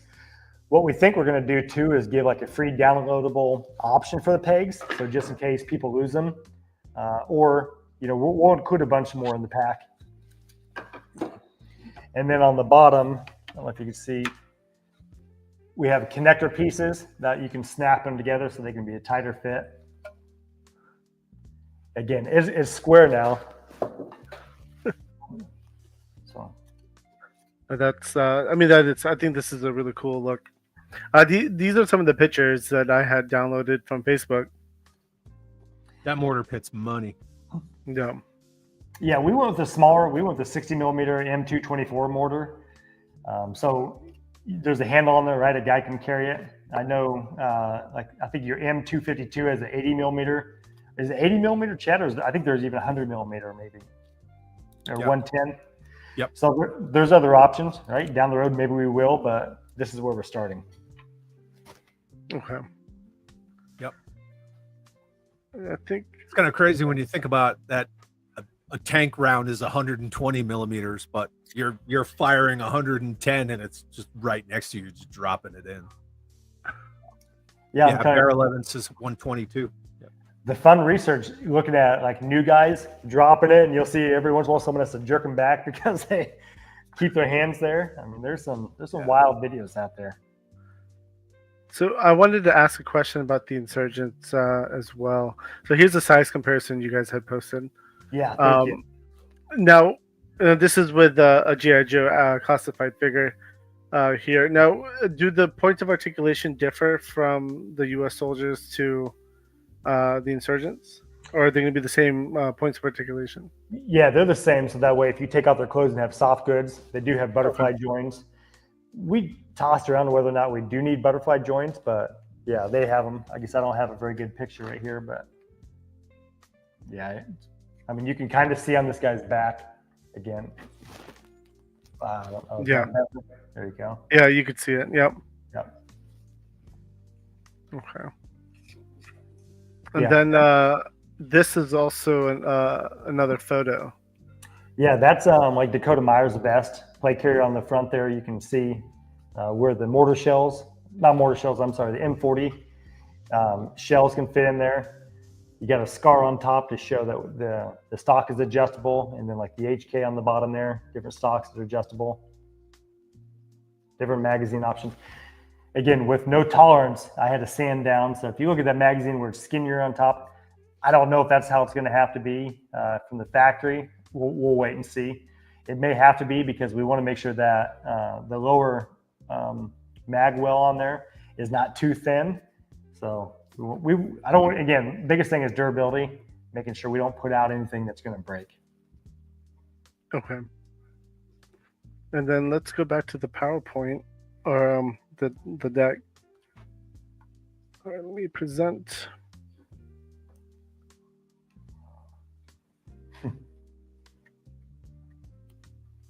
Oh, so we got to start over. I see Roll Keeper showed up. Yep. Yeah. Oh, I guess this was the last. This was the last one on the deck. Okay, Perfect. I want to do another question here from Hustle SM. No World War II. What about Vietnam timeline? Those No. are Go those ahead. are our favorite. Yeah, World are you War kidding II me? and We want to Vietnam. do World War II. Had one. Oh, you grandpa- want to do? Oh, Okay. oh, hell yeah. So our idea, right? I mean, if it goes well and people like it and we put out good figures, is to do all the wars and conflicts. wow. We already have, you talk about Delta Force, there's already guys we're working with. And to go back to Somalia, so you have Black Hawk Down, Operation Gothic Serpent, Desert Storm Era, right? Your chocolate chip, your DCU type pattern we talked about. Revolutionary War with George Washington. Civil War. I mean, I think it'd be cool to do it all. And actually, he's had some great ideas where even going forward timeline, right? Into the future, we have some stuff done. It's not nothing we want to share now, but some of your exoskeleton suits, some cool new futuristic helmets. So, Okay. So will you do, let's say in the future, everything's good, everything's great, right? Trucking along. You want to go look at Operation Restore Hope, Somalia, 1992, 93, 94, into 95, which was continuing hope, but whatever. What's the over-under on a specialist Chad circa 93 with a saw? if there's a picture out there, We'll talk about that later. are there any pictures out there? Yeah, I got him. Well, there you go. Yeah, heck yeah. Well, I guess a we can baby talk about- face and a boonie hat. Yeah. So I don't want to give away all of our hopes, our secrets, but no, the idea is to do an exclusive with people, like a limited run. Some of those we've already talked to some of the veterans. Chad, actually, we had not, but he's given us some pictures where you see him in different gear. And so it'd be a pretty cool thing to do. By the way, again, I think I told people I talked all day today, so I apologize if I clear my throat loud into the mic here. I keep forgetting to go on mute. No, you're fine. I haven't noticed it. So Not even a little. What, did the host bail here, or what's? yeah, Abby left us. What you guys did you kick this off? Was it last week when you guys started the Kickstarter? Last Friday. Yeah, last weekend. Last Yeah. Friday. So we actually put it to stretch through July 5th, a little bit longer, but we thought how cool it would be to be able to pop the champagne on July 4th and be able to hit it then or hit it sooner. But again, I guess the main thing I'll tell you or anybody watching, I mean, if you can share this as much as you can, there's a lot of things, I shouldn't say tie in our hands, but are different than other Kickstarters. Again, we don't have any distributors that are funding when they have a lot in the past. We can't create ads on YouTube, we realize, because the toy guns or the action figure guns. So I was on the phone with them today, and they said basically you got to remove everything on your Kickstarter, and then they can allow us to do it. So Interesting. Okay. Now, in this whole Kickstarter process, how much have you guys learned? always learning, right? Bless you, man. Thank you. Yeah, always learning. I have switched in my work career to 4 different industries. Fortunately, I've been able to excel at every one. Obviously, this would be a 5th if I ever make the change. That's the biggest thing I tell anybody is ask questions, right? When I look at new people or new hires, you're almost penalized for not asking questions. And so we have consultants. I don't want to say their names because some of them aren't in the industry anymore, but a guy who used to be at Hasbro, a guy who used to be at Mattel. On top of that, Chris Galwich, who used to be at Hasbro, who is working with Mythic Legion's Fresh Monkey Fiction. For the figures, they'll be in his factory. Actually, I'll say this is something we're holding close to our vest is I'm actually talking to American factories about the mortar pit. There's different ways without deco, right? You can get this made here in America. It may be more of a passion project where it's not something that, help bring in much profit for the company, but to be able to do it here in America, we have a factory in Hialeah, Florida, we're talking to. There's another in Utah. Different ways you can do this here to do it cheaper to where they do what they call roto casting. We might be able to do the sandbags that way. It just comes to durability, cost, right? Whether we want to add deco to it. Right. There's a lot of things to decide. Now, if this Kickstarter is successful, what do you guys plan to do next? Well, what do you want to do next? We'll let him answer this because he has his favorites, and then you have where the business takes you, right? That's true. Yeah. Yeah, I would love ghillie suits, and then Vietnam or World War II. I'm really interested in those. You talk about these mortar pits. He's actually drawn up World War I trenches, figure out how to make those modular. That's what his idea is in World War II. So again, in World War II, I had one grandfather that was a Marine, fought in the Pacific, and then I had another who was in Europe who flew P-47s. So talking today's about D-Day. yeah. Yep. And so his airplane, he's actually listed in a book, and it shows there's a mock-up of one of the planes he flew. So with the nose art, we thought it would be awesome to be able to do a 1/12 scale P-47, P-51, P-40 Warhawk, do a lot of those and put them out there. No one has done that. 1/18 scale is another option. You used to be able to get those from like 21st century. No one's doing those anymore. So again, it really takes you, any industry I've been in, it takes you where the customer wants you to go, right?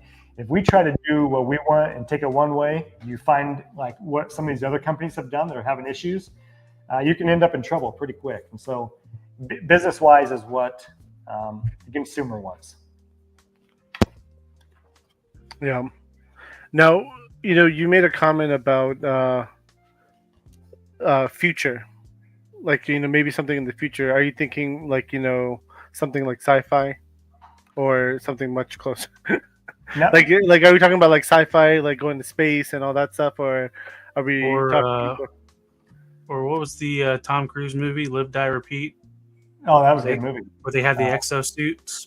What was the name of that? Yeah, they changed the name actually. Yeah, Edge of Tomorrow, but it was Tomorrow. Live, Die, Repeat. All you need is kill. Edge of Tomorrow, depending on They had like 5 titles.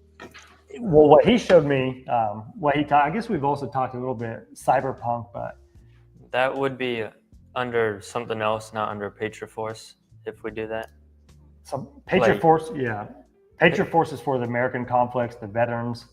The modern and past wars. We don't say the name, but we got I should say we had the lore all the way built out, but we've already actually talked to different people who do comic books. Actually, Chad referred us to one, Quentin. And we haven't talked to him for quite a while, but we got another guy too. So Quinn's a good guy. Well, I think like what you guys have mentioned, just the Vietnam War era, the World War I trenches perked up some ears on some people in the chat. So yeah, no, this person's right on. We already had the Teddy head done because we were doing custom Teddy marauder bodies, and so we already had the head sculpt created. We have his hat done. Yeah, we got a lot of that done. George Washington head, Lincoln head. Who else do we have? Obama head, Trump head. The two most polarizing in today's politics, unfortunately. But yeah. So we were doing what we call Commando in Chief. It was all parody, and if you look at the back, it's kind of snarky.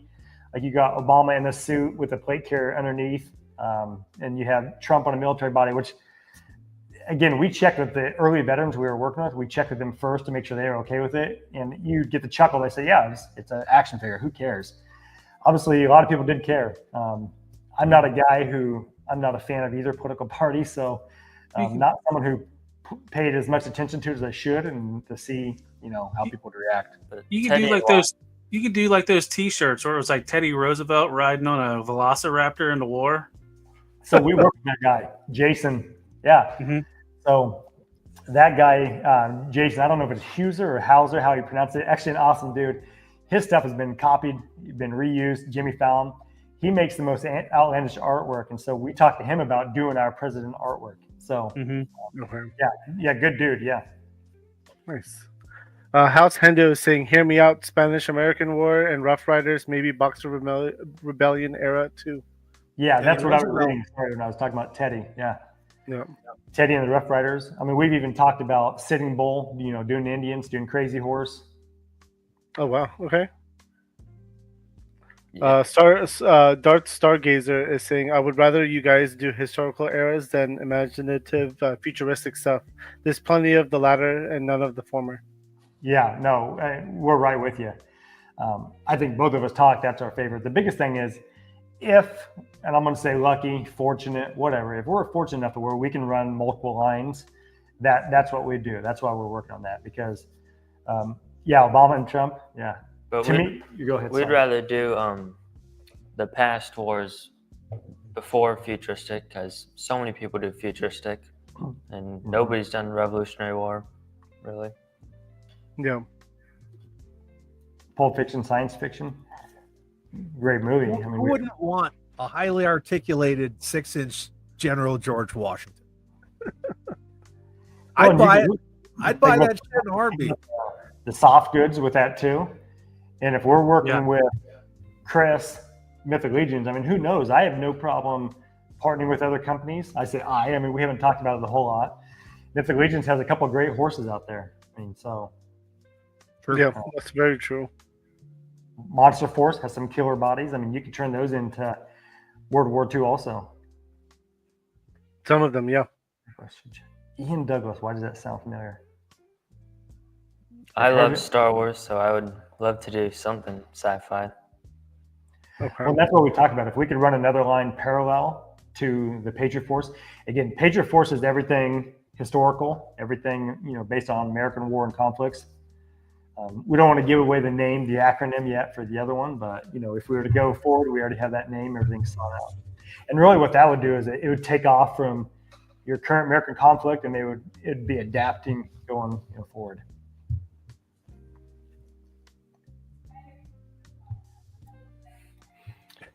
Kasner Polsky. I don't know who that is actually. Is that a joke or is that someone real? No. I thought you were one thing I was thinking about, what everybody's talking about Nam and World War I and World War II, so McFarlane did the Sergeant Rock figure. There's already people kind of clamoring in the classified spheres about when are they going to get around to doing Sergeant Savage, right? So you got all those eras right there, like beat them. Right. So, yeah. Well, and here you go. I don't usually say this. I'm a World War II firearm collector. So we have everything possible. I got bitten by the bug. My grandfather who flew P-47s was shipping all this stuff back. And so I was fortunate to be able to get some of those and got bitten by the bug. And here I am later with firearms from every single, branch of the military or every single country. But want to get the details right, making sure, we're probably not going to be able to have M1 Grand with the clip peeing out, right? But, it'll be fun to be able to get all that right. Yeah, no, I agree. Yeah, I looked up, by the way, who he was talking about. Nobleman. He was a nobleman. Yeah. Right. Well, yeah, King George, I mean, there's a lot of cool people to do. Just trying to go back to my notes if I could find them. I have notes for Friday shows. A photo. What else? Think you have Francis Marion. I mean, you could do Sam Adams. I mean, there's so many people that would be pretty neat to do figures of. You guys have a lot of options, which is great. It looks like people are more after at least in this chat, more the historic, from the prior years versus the modern or future. Right. I think World War II would be pretty badass, personally speaking. If it wasn't for already working with these guys, I mean, that might have been the place we started. Oh, really? Okay. It's like you don't want to skip past the 90s era. You don't want to skip past Vietnam. I mean, especially the Vietnam guys who, man, really had a lot of shit put on them when they returned home. And I had uncles, in that. Actually, kind of a history about our family. Everybody served up until my dad. He got his eye shot out before Vietnam. So all of his brothers, I mean, we have his great-grandfather, was in World War I as a sniper. My mom just sent me something recently about someone who fought in the Revolutionary War. So digging up a lot of that stuff. And it's it's a lot of fun. Time consuming. I mean, you could go down the rabbit hole, pretty easy. Yeah. 100%. I mean, it's just like even like have you like going back to vehicles now as well? Some of like the World War II style vehicles and even the planes. Yeah, what you Because- mentioned earlier. Yeah, like that would be amazing. I mean, granted, that's probably a lot of plastic, but they were smaller back in the day. They weren't as large as they are today, right? So No. Yeah, you probably won't be able to scale them as correct as you should. I mean, maybe you could. Maybe you could like your single fighter planes, like your P-51, your P-47. P-47 is pretty big. I have a 1/18 scale, and it's huge compared to like a P-51. The joke actually, so my grandfather who flew P-47s, the joke was always, if you want to get the girl, you fly the P-51. If you want to get home, you fly the P-47. So okay. that thing could take a beating. That's so funny. I don't have any more questions. Chad, do you have any questions? No. Are you looking forward to playing with yourself? Yeah. Yeah. No, I don't know. It's for me, from my perspective, that it's uncomfortable. Mhm. Uncomfortable. Yeah. It's Uncomfortable? uncomfortable. Like Ryan and I had talked about the line, him and Gavin's vision, everything for a long time, like a long time. And I was just like, hey, cool. I'm just a fellow dolly collector, who did decades in this shit. I didn't think anything of it until Ryan approached me and asked me if I would do it. Mhm. Yeah, it's uncomfortable. Well, I'll tell you, Chad was actually helping promote for about a year and a half before we reached out to him. And we just got to talking. Like, you think about, again, who you pick and why. And we thought, Chad is the only one we've talked to really who's a huge, action figure collector, and he doesn't have a figure. And we're offering to all these guys who, and maybe some of them were into it. Actually, probably most of them were into it when they're younger, but not into it now. And so we just thought, again, it'd be pretty awesome to get a figure made for someone who's into it. So I Yeah, agree. it makes sense. and he's a father, right? I can be your dolly ambassador. Oh, Now, have you guys thought about going to 3 3/4?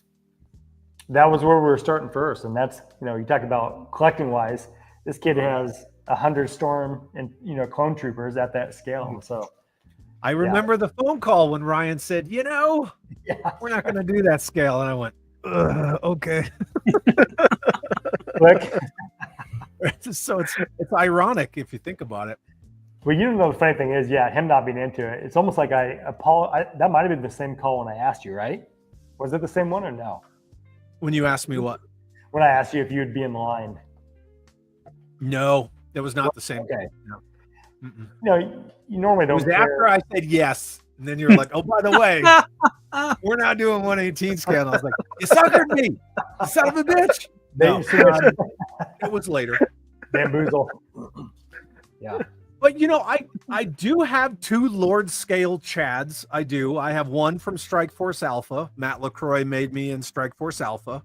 And Mikey Kukovic, JMK Custom Works, made a really awesome 4-inch custom of me. So I do have some 1/18 Chads flying around. So Abby Chad is familiar with playing with himself. So he is already familiar. Yeah. Very much so. Well, I'm a subject matter expert, you might say.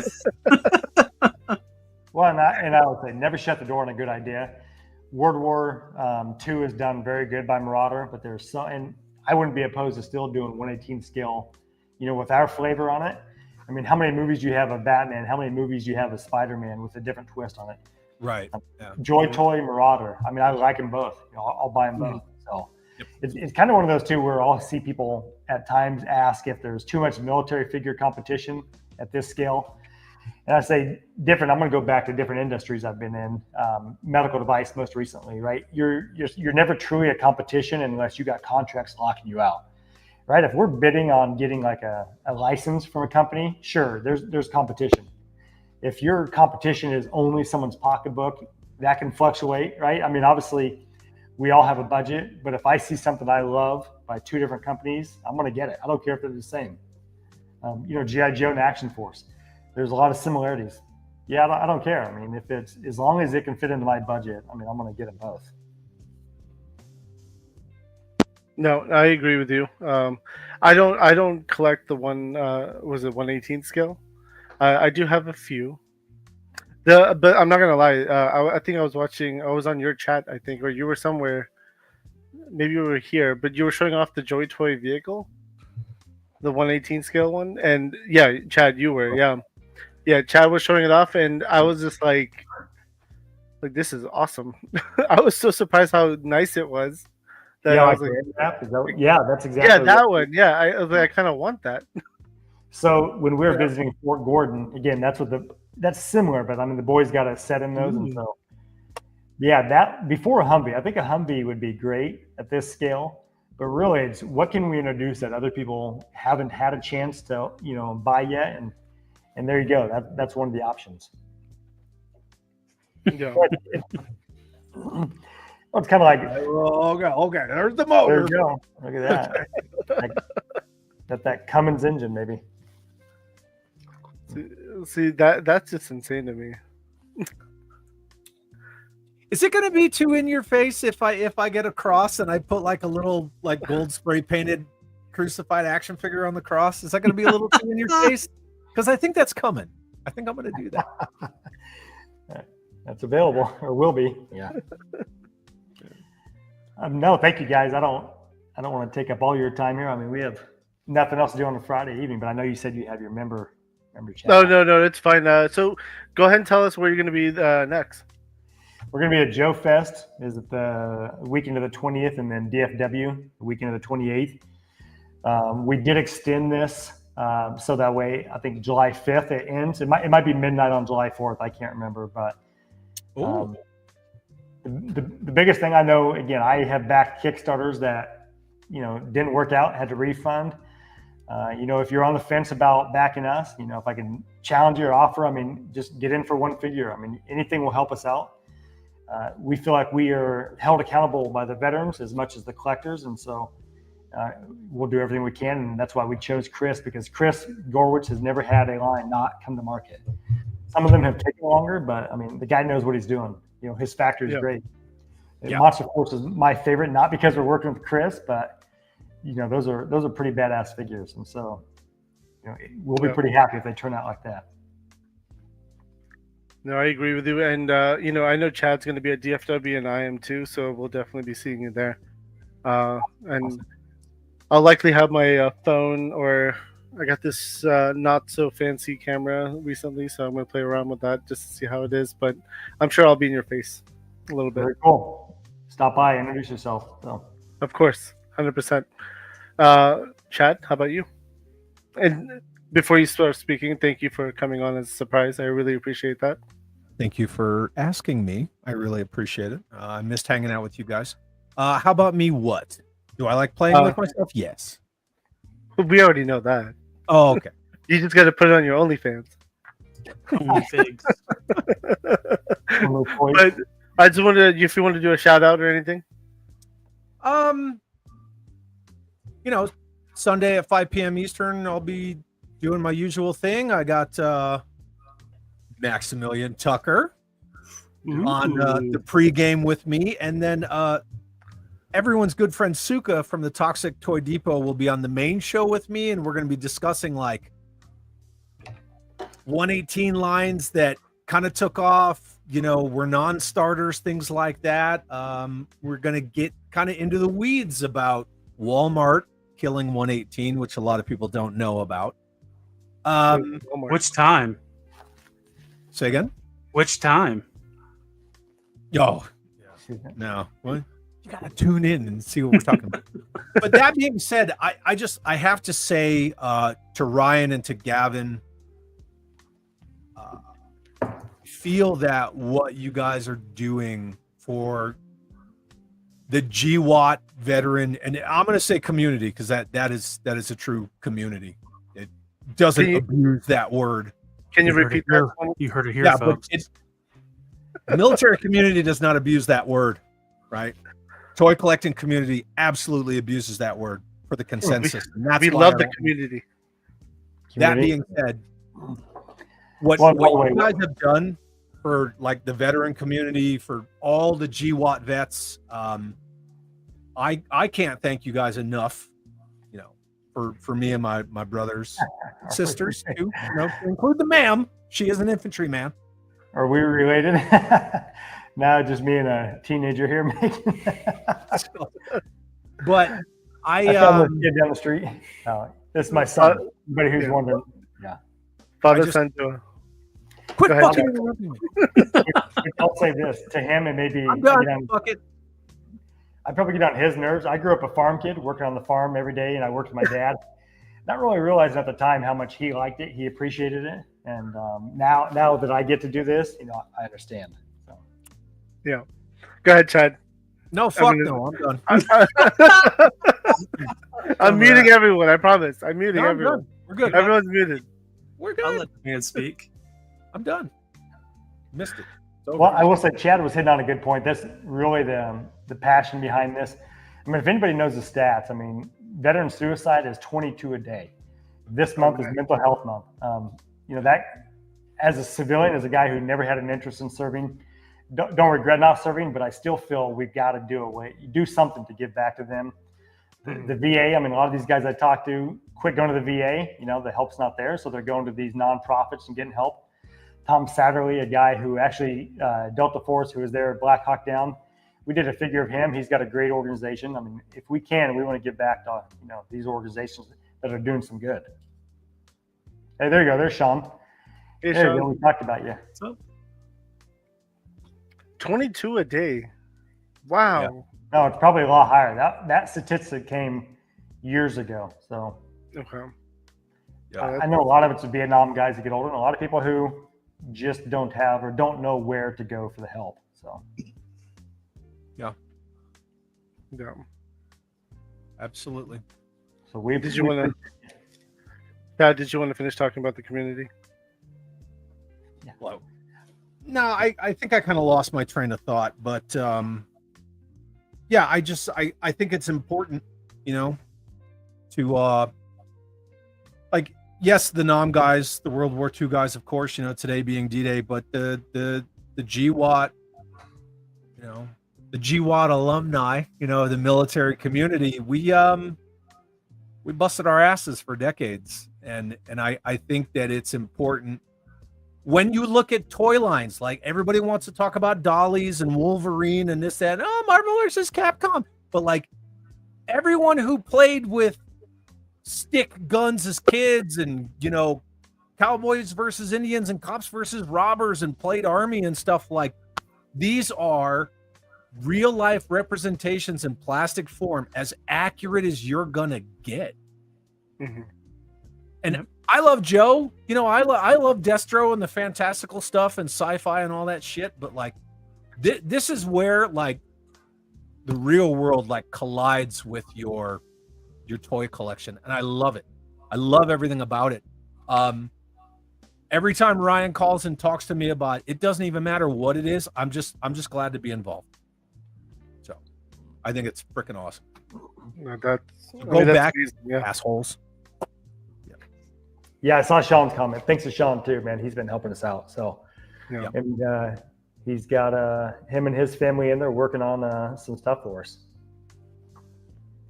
No, that I mean, again, it's what you're doing is awesome, and I really like what Chad said just now too. So I'm gonna clip that. No. Well, thanks. I'm not the only one who says that though. See, Hustle said the same thing. Well said, Chad. Talib, how about you, man? Do you have anything to shout out? no, I don't want to follow that. Yeah, you do. Come on. Do it. No. Okay. Well, My stuff's not as important. That was I like your haircut. Yours too, Abby. I like your haircut. I shaved my head again today. It was great. We're gonna have to fire Gavin. damn, shave his head now. Yeah. That's what I'm talking about. Let's do it. Bald is beautiful. It is very beautiful. You know, It I is very- started shaving it. Yeah, I don't know, about a decade ago I started shaving it. Yeah, no, I started as soon as I moved to North Carolina. I buzzed my hair because it was hot over here, and at that point, I was like, all right, I'm getting bald. It's happening. So let me just get rid of it. Yeah, I'll tell you, yeah. No, I was so happy when I started doing it. Oh yeah, don't have to worry about a haircut. Yeah, exactly. Minus that, occasional shave. So next Friday, speaking of military figures and lines, we have another VIP joining us. Join the club, the fight is on. Action figures shine like the break of dawn. Collectors gather around, any drink will do. Pick a fight club, we welcome you. Hey everyone, this is Marcelo from Euro Toys. Remember this day, June 13, 9 p.m. Eastern Time. We are gonna be at Figure Fight Club, talking about all our stuff from Euro Toys, the Night Wolf, Semper Fi, our upcoming comic book, our characters, and of course, we are gonna answer all the questions you have. See you guys there. So Marcelo from Uru Toys will be joining us next week. He was at IshCon. He was my booth was right across from his, or very close, like across to the left a little bit. So and I've met him at many of the other cons. So it was fun chatting with him and talking to him. So we're gonna bring him on, and then tomorrow, since 3 POA is not going live tomorrow night, bitches. We took it over on that one. So we are doing a special Saturday open mic night. So everyone's welcome. The link will be in the chat. And let's see what we could talk about. I'm going to a toy show in the morning, so I'm sure I'll have goodies tomorrow. Sweet. But again, Ryan, Gavin, thank you very much. I think Ryan ran away. He had to get to the bathroom. No, I get it totally. Chad, again, thank you for being the surprise. That's very kind of you. Thank you for having me, my friends. I appreciate it. And go ahead, tell him what were you saying? I was just saying it was good talking to Chad. Good talking to Ryan and Gavin. Thank you. And then thank you to the chat. You guys are the ones that really make this and run this. So thank you all. Thank you to the replay squad, and we will see you tomorrow night. Actually, no, we have a members only tonight. So in 15 minutes, we'll see you for members only with Lou. He's our crew spotlight. Welcome back. Welcome back. I was just saying closing statements and goodbye. Thank you again, Ryan, for being on. And we will see you guys in 15 minutes. We'll see the members in 15 minutes. And then bye, Stu. Bye, Stu. See you guys. Take care. Bye. Thank you.